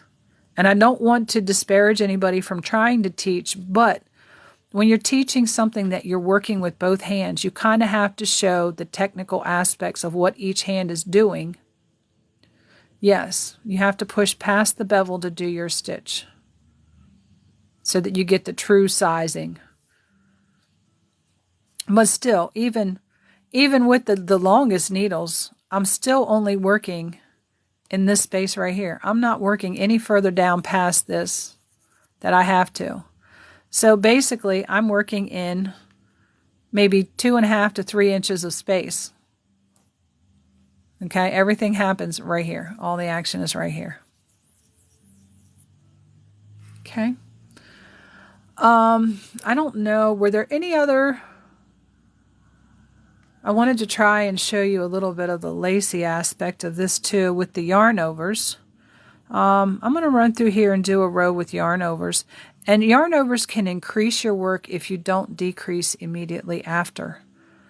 Because I'm adding a yarn over, which is adding a stitch. So normally you're going to have a decrease before or after that yarn over in your pattern repeat. Unless they're using the yarn overs to add stitches and lace at the same time. Your pattern will tell you what you need to do. But for a yarn over, and it also depends on whether you're doing a knit stitch or a purl stitch, how you do that yarn over. Okay, so on the knit stitch side, I'm going to knit 2 stitches in. Let's go 3 stitches in. Okay, and then a yarn over, because our yarn is in the back, when we want to do the next stitch is knit, I will show you that as well. To keep the edges from rolling, I normally do a little garter stitch edge, which the first couple, at least 3 stitches, I will knit every row. And what that does, I wished I had brought that square down here because I really wanted to show you guys that square. Might have to come back on here again and show you. Or I'll just save it for next class with the knits and purls, how you can make designs. But let me just show you. And I know it's not going to roll now because we did some of this here. But if I did just like this one here is just straight knit. Knit one row, purl the next. Okay? It will roll in. I don't care what you do to it. It's going to roll up. No matter what, it's going to roll up. You can iron this flat. Lay it down. It's going to roll up. So what I normally do if I'm doing a blanket, I will do a border edge where I knit 3 stitches, 3 or 4, depending on how big the blanket is. You want to have a nice proportional edge. You don't want to have a California king. Well, you could have a California king with just 3 garter stitches on the edge. But the first 3 stitches you're always going to knit. The last 3 stitches you'll knit every row. I put a little stitch marker in here to know, hey, we got to knit these stitches and we're going to be doing pattern over these just to mark off my borders. Now I'll go ahead and do a yarn over here and then I'll show you how that border edge is going to keep this from rolling up. This one here, you can see how it's trying to roll here on this edge because we've got knit stitches.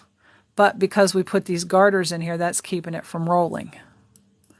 So anyway, a yarn over with a knit. Okay, our next stitch is going to be a knit. So we want to do a yarn over in here to give us a little lacy gap.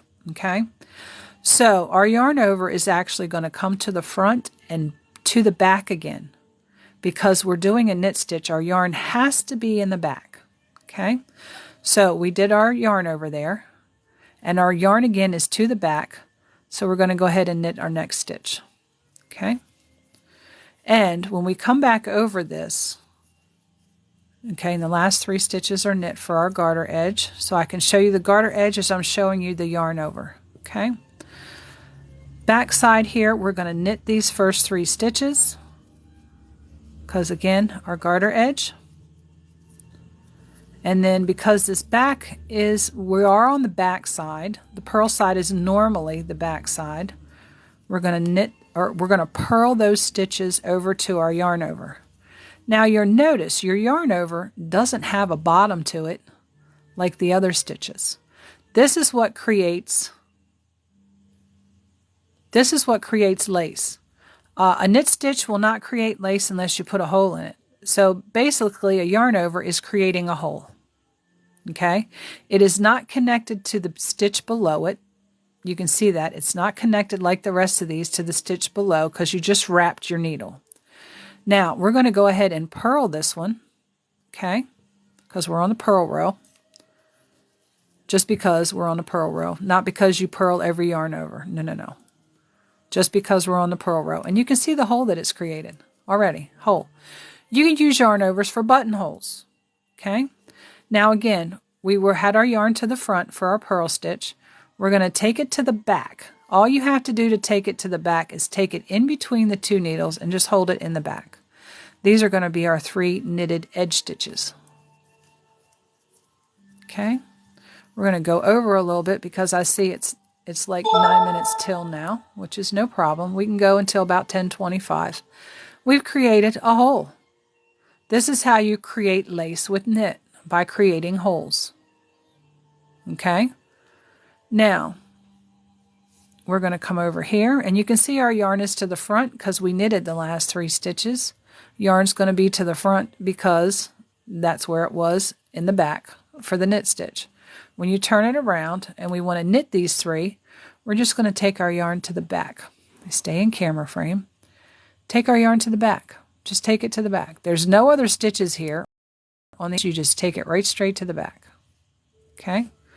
We're going to knit these 3 edge stitches so we can show maybe Natty how we put a little garter edge. And you can use any style of edging that you want to keep this from rolling. Okay? Now again, we're on the knit side, so we're going to go ahead and we're going to knit all the way across. And the last 3 stitches are going to be knit as well. And we'll be on the purl side, and I can show you, okay, our last 3 stitches here are knit. I can show you how to wrap for a purl stitch, which is going to be a little different, okay? And you can see here, we've got a little bit of ribbing here, or a little bit of garter stitching, okay? You'll see it a little bit better as I get a few more rows. We're starting to do this again just right here on the edge, and we'll have our knit and stuff here in the middle, okay? So again, these first 3 stitches you get knit, and I'm going to tell you how to clean up your edges too. I'm going to show you that in a minute. 3 stitches of knit. Now we're going to purl. I'm only going to purl 1 because I want you to see the purl yarn over. Okay? Because we need our yarn in the front for our next purl stitch, right? We're going to take it to the back and bring it back to the front. There is our yarn over. Okay? Now we're going to go into this next stitch, and we're going to come over here, and we're going to purl it. Okay? And you can see our yarn over there and our purl stitch. Now I'm going to purl the rest of the way until we get to our 3 edge stitches, and we're going to knit those 3 edge stitches. Okay? Now, I'm going to turn this back over, and you can see our yarn over right here. Again, it is not attached to the bottom row of stitches, so it's going to create another hole. Okay? Yarn overs are meant to create holes for lacy work. All right? You do so many of these across a row with like 1 or 2 stitches in between, and you stagger them on the row over top, and you create a honeycomb. Now, as far as these edges, okay, I am going to knit a couple rows really quickly so you can see these edges. The first stitch I'm going to slip as if to knit, which means you're going to go in as if you were going to knit it from the left to the right, or from the left side of the stitch and to the back of your needle for a regular knit stitch, and you're just going to slide it right off. You're not going to do that stitch, okay? We're going to knit all the way across. And I'm not going to do the garter edging for these so that you can actually see how, and I'm going to work over my purl yarn over, okay? You're going to have to come in here. This is going to be a little tight, so what I do, you see how I've got a little bit of an extra string back here on the back side. I'm going to take my finger and run that up the back side of the loop so it makes that loop loose. Okay? So that I can get in there a little bit easier.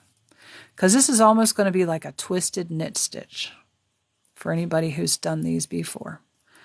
Okay? I'm going to knit the rest of the way and all the way to the end. Okay? Now, what I'm going to do when I turn my work, we're going to do a purl row. And we're going to slip this one as if to purl. Our yarn is in the front, coming off the front of our work here. We're going to go in from the right and have our needle to the front, and we are going to slip this one right off. Okay? Those slip stitches are getting done at the end, and it is actually taking that stitch up an extra row. That is actually stretching your edge stitches a little bit so that you get a nice smooth stitch, and that edge stitch will cover 2 rows. So if you're using those for seaming, you might want to hit that stitch twice when you sew it together. Okay, I'm going to go ahead and do a couple more rows here very quickly, slipping the first stitch.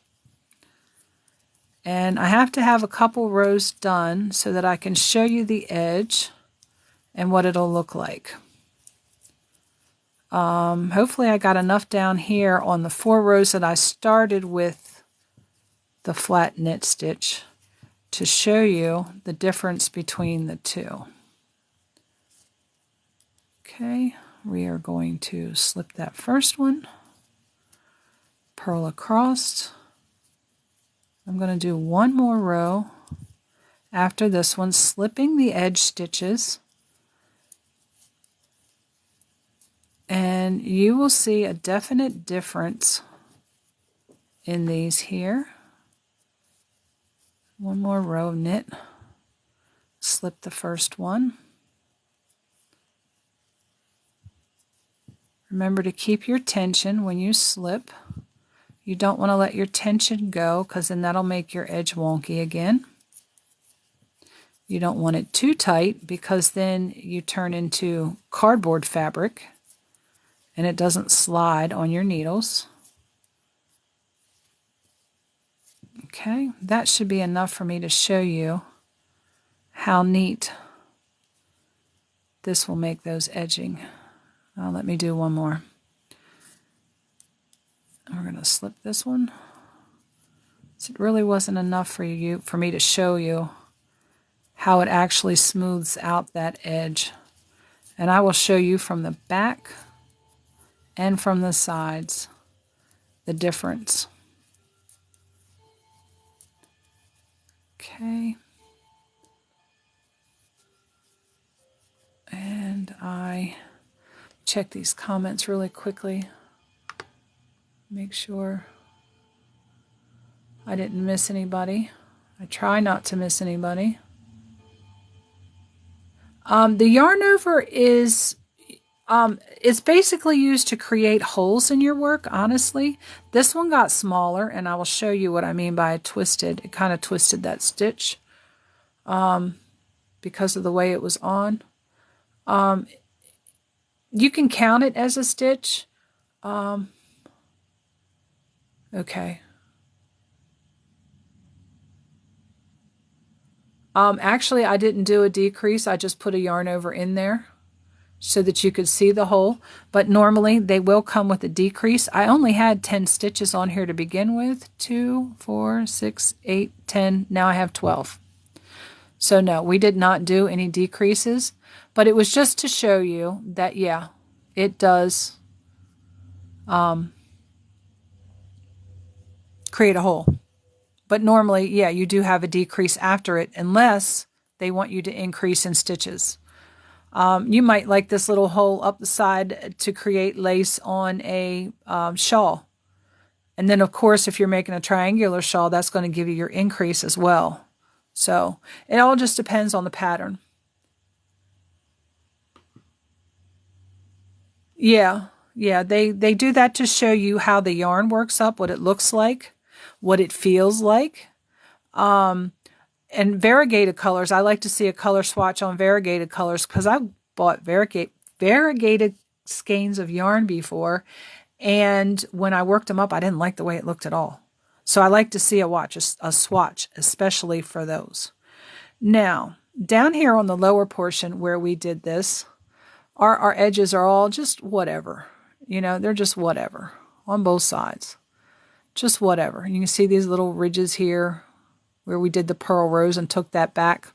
Now, up here, you can see, let me take this topper off because that topper is going to be in the way. Slide this down here. See that edge? Nice, smooth, even edge. But these stitches do cover 2 rows. 1, 2. You see the length of the stitch from here to here? That covers 2 rows of knit. 2 rows. See the one long stitch here? The one long stitch right here on the edge? It covers 2 rows. See the 2 rows back here? But it will stretch out that edge. It will make it non-lumpy. Okay? This side, let me push this needle back the other way. This side you can see it too. I don't have as many rows so you can't see it as well. But it makes a nice smooth edge. So just slip every stitch. This helps make for a nice smooth sewing edge too. You can get a good mattress stitch going on in there if you've got nice even, stitches on the edge. So slipping the first stitch of every row will give you a nice flat edge. That will still roll, because you can see here on the back side, it's still trying to roll here on the edges. See how this is here? It's not completely flat. It's still trying to roll in on the edges. The only thing that's going to keep it, and you can see the rolling here on the bottom, the only thing that's going to keep it from rolling is to put that garter ridge on the edges, or some type of a seed stitch, a moss stitch. It is a combination of knit and purl stitches over the first 3 or 4 stitches that will keep your work from rolling. And it has to be a combination of knit and purl. I also wanted to show you today, and I'm going to take the time to do that. And then as far as the German short rows and that double stitch for B, I'll have to get back with her on that. Ribbing, you use this on sweater cuffs. There's a blanket that I'm making, and it's called a blanket for extremely cold people. You use 2 strands of worsted weight yarn. It's knitted on a size 15 needle, and it's all knit and purl rib. Most knit and purl rib is used to do elasticy, stretchy type cuffs, and it's done on a knit and purl basis. Right now I'm doing a knit 2 purl 2 rib, where you knit 2 stitches and then you purl 2 stitches, and then on the row behind it, of course, you have to have even number of stitches to do this. You can do it on an odd number of stitches, but you just have to be careful to make sure. And then on the back row, you are going to do, because the last 2 stitches we did were purl, the first 2 stitches are going to be knit. You are going to knit the knit stitches and purl the purl stitches on the back. Okay? So our first 2 stitches are going to be knit. And our next 2 stitches are going to be purl. And I'm going to do another row of this, probably another 2 rows, so that you can see that this gives a nice stretchy cuff. Now, something that you could do too is a knit 1 purl 1 rib. And I'm going to do a little more demonstration on this row because I'm doing a lot of work here and not explaining for the new people. Yes, it's a knit 2 purl 2 rib. Okay, so I'm going to knit 2 stitches, make sure my yarn's to the back to do the knit stitch. There's 1 knit. There's 2 knits. Now we're going to bring our yarn to the front because we want to do a purl stitch. Right in between those 2 needles, just like going in between a field goal. Right in between those 2 needles. Bring it to the front. Okay? Now we're going to do our purl stitches. In from the right and to the front. Counterclockwise wrap. Okay. Now we want to do knit stitches. So we're going to take that right in between those 2 needles and to the back. 2 knit stitches. Okay, now we have 2 purl stitches. Bring that yarn back to the front in between those 2 needles and do 2 purl stitches. Okay, as we switch between knit and purl, the yarn is going to go to the back, to the front, to the back, to the front. Make sure you're doing that, because if you try to do a purl stitch, see this here with the yarn in the back, you're going to add an extra stitch in there. Or you're going to have it twisted up to the point that it looks like this with, in between your stitches. And it's hard to detect that you did that if you are a beginning knitter. So always be aware of where your yarn is for the stitch that you want to make. Okay. Now we're going to turn this around. I'm going to do 1 more row so I can show you. It is stretchy. It's going to be hard to show you that it's stretchy because I got all this other material hanging below it. But you should see that my tension is still the same as the rest of it, but it's going to pucker it up a little bit, which is the stretchy part. Okay, I'm not changing my tension to do these stitches. It's normal tension. So it's not the tension that makes it stretchy. You can see here how it's giving you a little pucker. You can see that better if I didn't have all of this hanging below it, keeping it stretched. But it does. Let's see if I can't demonstrate the stitchiness. The stretchiness. Let's get this vocabulary to work here today. But you can see it's stretchy, bounces back in. That's probably, that doesn't bounce back in as well, but it's easier to see when you don't have all of this extra hanging, how it's stretchy. I mean, it's just like, it's got a lot of give to it. And that's how you do the cuffs. Knit 2, purl 2.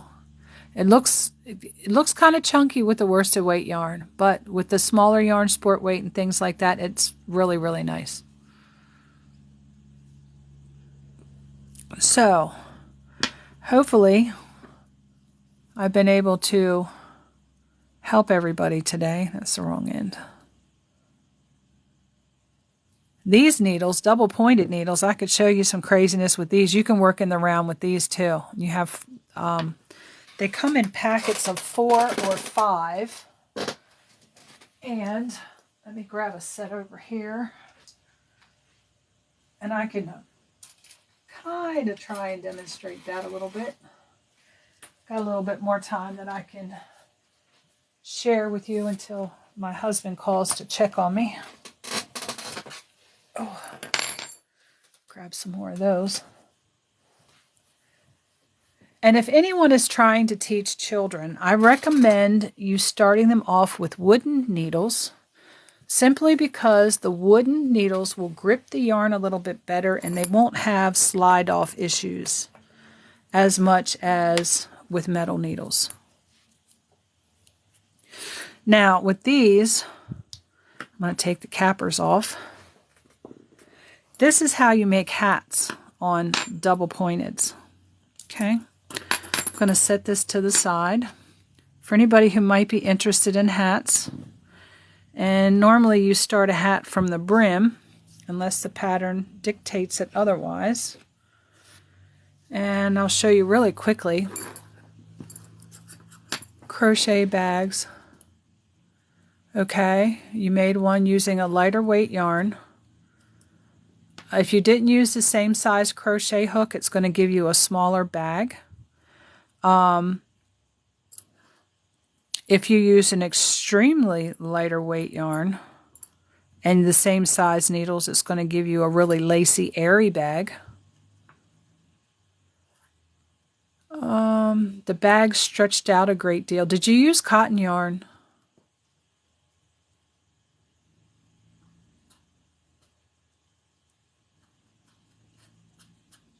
Cotton yarn stretches immensely. Once it gets wet, it stretches like crazy. I don't like to make anything but like market bags with cotton yarn simply because it's washable. And it wears a little bit better. You know, like the reusable bags for the grocery store. I don't like working, or washcloths. I know when I've made washcloths with cotton yarn, it just stretches out so darn it much. Instead of doing the double crochet, you could do a single crochet, but for it to match up row-wise, you are going to have to do 2 rows for every one, because the double crochet is giving you a stitch height. You also have to check the pattern to see if you can use the single crochet in place of the double, because of whatever pattern might be in that.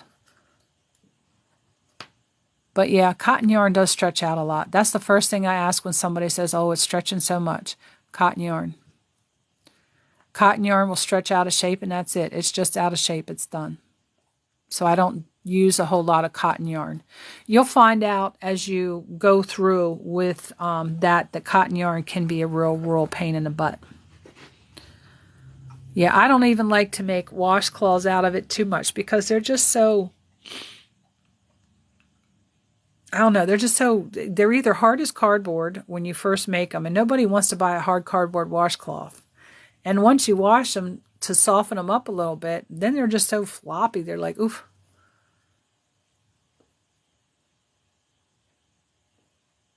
Yeah. You probably should have used a smaller hook. It didn't give you the hook size on the pattern. It just says use whatever hook. Because the hook really determines the size of what you're making. If the pattern doesn't tell you what size hook to use, I recommend using the size hook that it recommends on the yarn label for that particular yarn. And I'll pull this label back out here again. See if I can't get it to, because this is so darn it small. For crochet, for worsted weight yarn, it recommends an I or a 9, I think.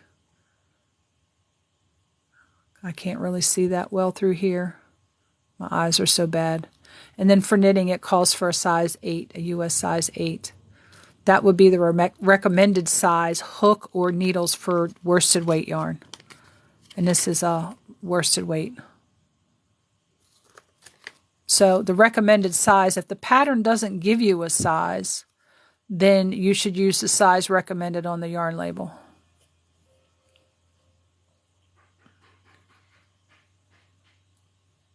Yeah, if you're just making a bag or a purse and it did come out too big, you can always pull it back out and make it with a smaller hook.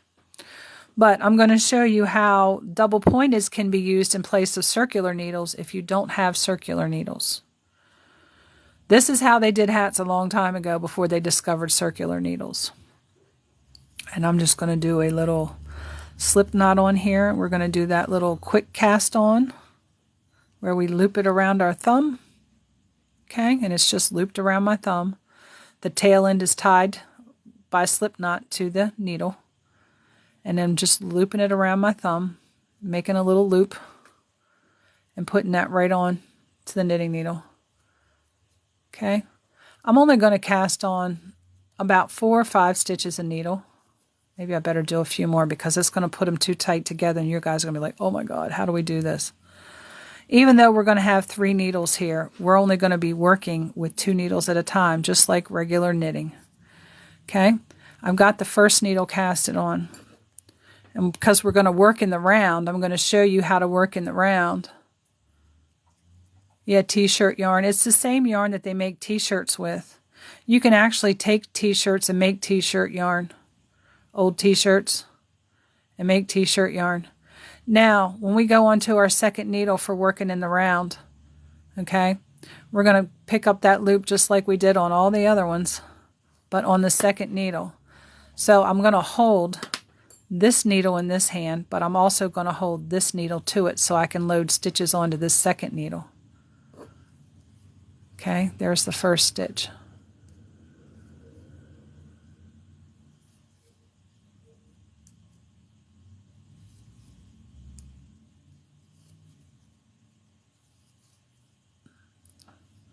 I don't know how many I put on my first needle. 1, 2, 3, 4, 5, 6, 7, 8. Okay. I think I have 6 on this one. 2, 3, yep. 7 and 8. Okay, now I'm going to hold both of these together and I'm going to load a third needle. You see how they're in line? All right. We're going to pinch this one right with these, but make sure it's leaning off here a little bit. Get our loop up here, and we're going to catch this one right here. Oh, don't want to do that. Keep it. You got to keep these 2 needles close together, or you end up with a gap, because you'll stretch that yarn to go from one to the other. That's the only bad thing about double pointeds. And once you start knitting on them, if you don't watch your tension between when you switch from one needle to the next, my ring's getting in the way here. And again, I'm watching camera view and having issues. 1, 2, 3, 4, 5, 6, 7, 8. Okay, we have 8 stitches on each one of these needles. This one was a little closer. This one we got a little string in here. we can fix this as we go through, okay? Now, what we're going to do is we're going to lay these needles out so that they are all in order. 1, 2, and 3. Okay? This is where it becomes a little fiddly to get started. We're going to have to pick up this 4th needle. Okay? And we're going to start knitting with this one here because this is where we left off. Okay?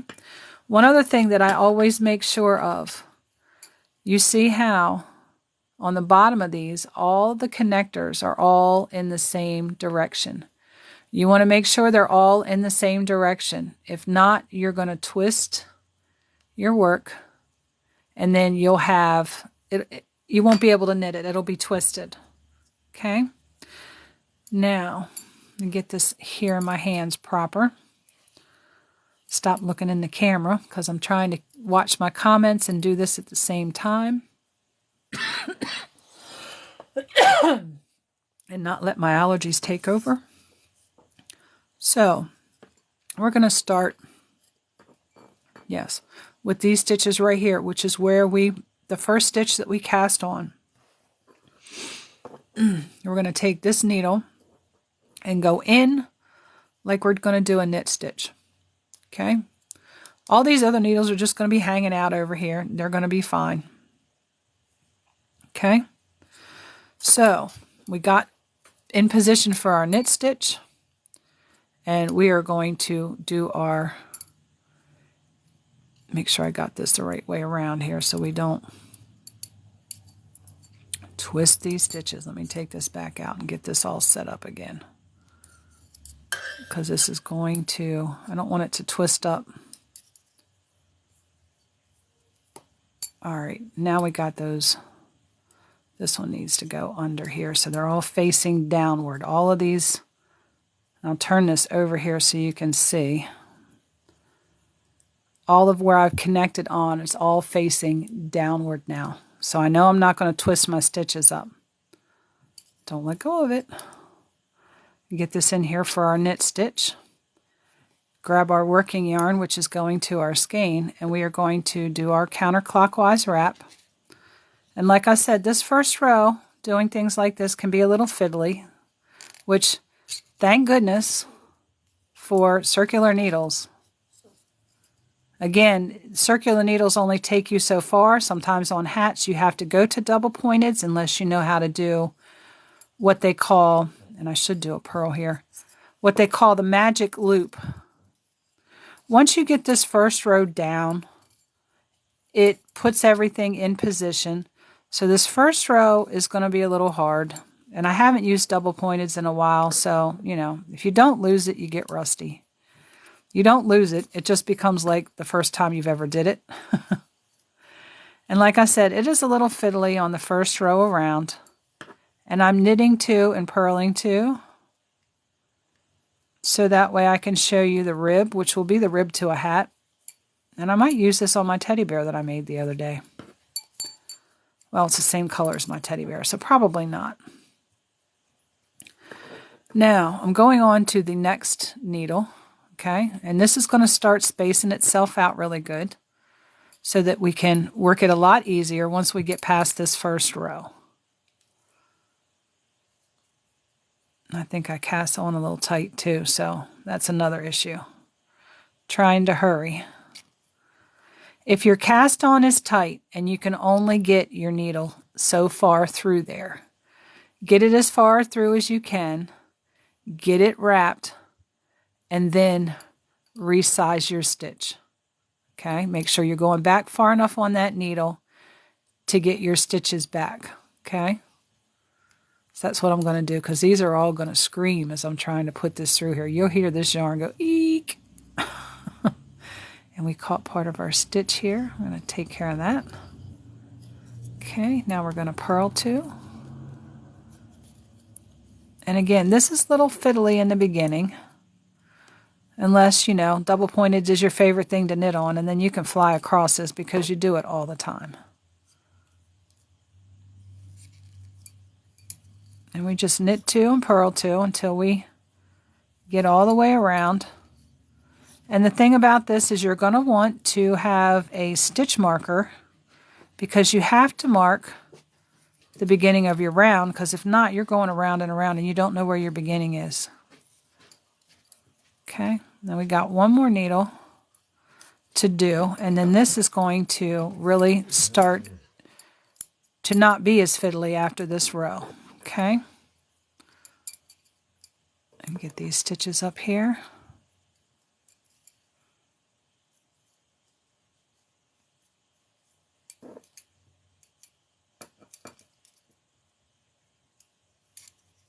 Okay, and we're going to knit 2.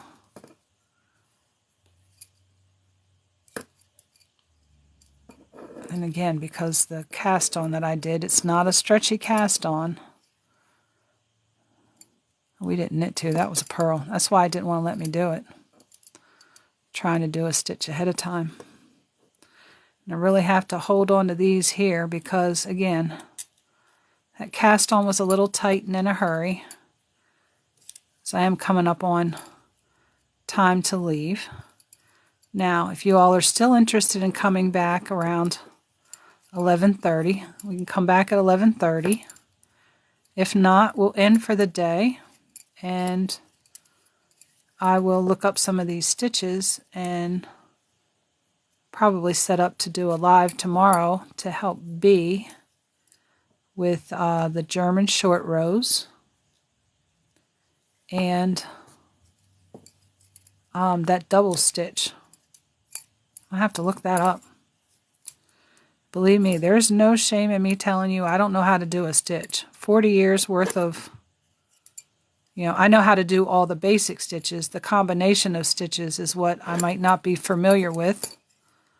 And I will go look them up. And hopefully I'm looking up what you are exactly talking about. If not, I'll keep looking. Definitely will keep looking. This is working in the round on double pointeds. The bad thing about this is keeping your tension in between your needles. You will cause ladders, what they call ladders. Okay. All right, maybe Natty, we'll see you tomorrow. Oh, honey, I'm here to help. I have the patience of, a lot of women. Let's put it that way. The patience of a lot of women. And I just like to teach and share. I don't want this craft to become a dead art. That's why I'm Eastern Standard Time. I'm on the East Coast of the United States. So currently right now it is 10:24. Well, I'm glad that I'm helping a lot of people. I am really, really glad. And it makes me happy. I don't care if I have 2 people in here. I don't care if I only have 1. I'm still going to do it. So if you know anybody who wants to learn, please share my page, share my videos, tell your friends. This actually, knowing this skill actually helped me get out of a bad life situation, to be able to make things and sell them for money, to be able to get out of a bad life situation. So if I can share this to help somebody out of the same situation, that's all I need. Or share it to help you support your family, extra income. So, but we did get this cast on, and I did 1 row of knit and purl. We can come back to this. I'll do a hat one day, but this was definitely just for demonstration to show you the double pointed needles and how you actually use them. You can put needle toppers on them for little short work. If you're making a little scarf, it's just very tiny needles that work for smaller projects. And the needle cappers. These come from Hollaback Pearl. She's getting into doing some custom hooks and things. Oh, I don't know if she's quite doing customs, but she's got the hooks with the resin handle, with things in the handle. I don't know of any Facebook yarn exchange. I am not sure. I'll have to ask my sister because she deals a lot with Facebook and market and all that. I don't do a whole lot of that anymore. So as far as Facebook. But yep, I'm here if anybody needs any pattern help or anything like that. So we're going to go ahead and end for today. So I'm pushing it a little bit. Yeah, yarn does get expensive, but Dollar Tree is starting to sell yarn now on the small, 65 grams at a time for $1.25. I mean, it's not bad. If you're on low income, that can get you started to be able to practice. You can find donated crochet hooks and knitting needles and stuff at Goodwill. You can go on Facebook Market and say, hey, I'm looking for yarn. I'm looking for needles. Just do it safely. If somebody offers you something, to come and pick it up. Do not go by yourself. Okay? But yeah, there's all kinds. There's been estate sales where they couldn't get rid of yarn and craft supplies, and I've gotten donations of, I got 5 contractor bags, 33-gallon contractor bags, so full they couldn't even tie them shut with yarn. And of course, because it's donated, I don't sell that. I make things and donate them. I donate them to, I've made hats for preemies in the NICU, little knitted hats to keep their heads warm. I've made hats on the knitting machine, the Addie knitting machine, and donated to a little girl who wanted to help the homeless. I worked with her father. She was about 6 or 7 years old when she wanted to start doing this. She's about 12 now. She's been doing it for 6 years. And it was right about the time when they were talking about COVID, the beginning of it. And I made, I think it was about 50 or 60 hats up. And they were double-sided hats, nice thick hats. And if you turned the brim up one way or the other, you could make 4 different hats out of one hat. And she gave those out with hygiene products and non-perishable food items to the homeless. So, when I get donations, I donate it back out. I don't sell it. However I get it is how I give it, pretty much. So if I get it for free, I'm going to do something with it and give it for free. And that's how I keep my karma good, because I believe in karma. I really do. So I'm going to end for today because I'm going to be pushing it, trying to get off of here and answer a phone call. So I might be back on later today. I'm not sure, but I do have some things that I have to do here in the house. So it won't be for another couple of hours. So if you want to join back in with me, see what I'm doing, watch what I'm working on, I may be back today, but definitely again Tuesday next week. I need to get back into doing my Sunday videos, letting you know what we're going to be working on. And if there's anything that you want to see, leave me a comment in that video that I post on Sundays. I need to get back into that. And of course, Sundays, all the links will be in for what we're going to do in class that I have planned. And anything you want to see, please put in the Sunday video comments.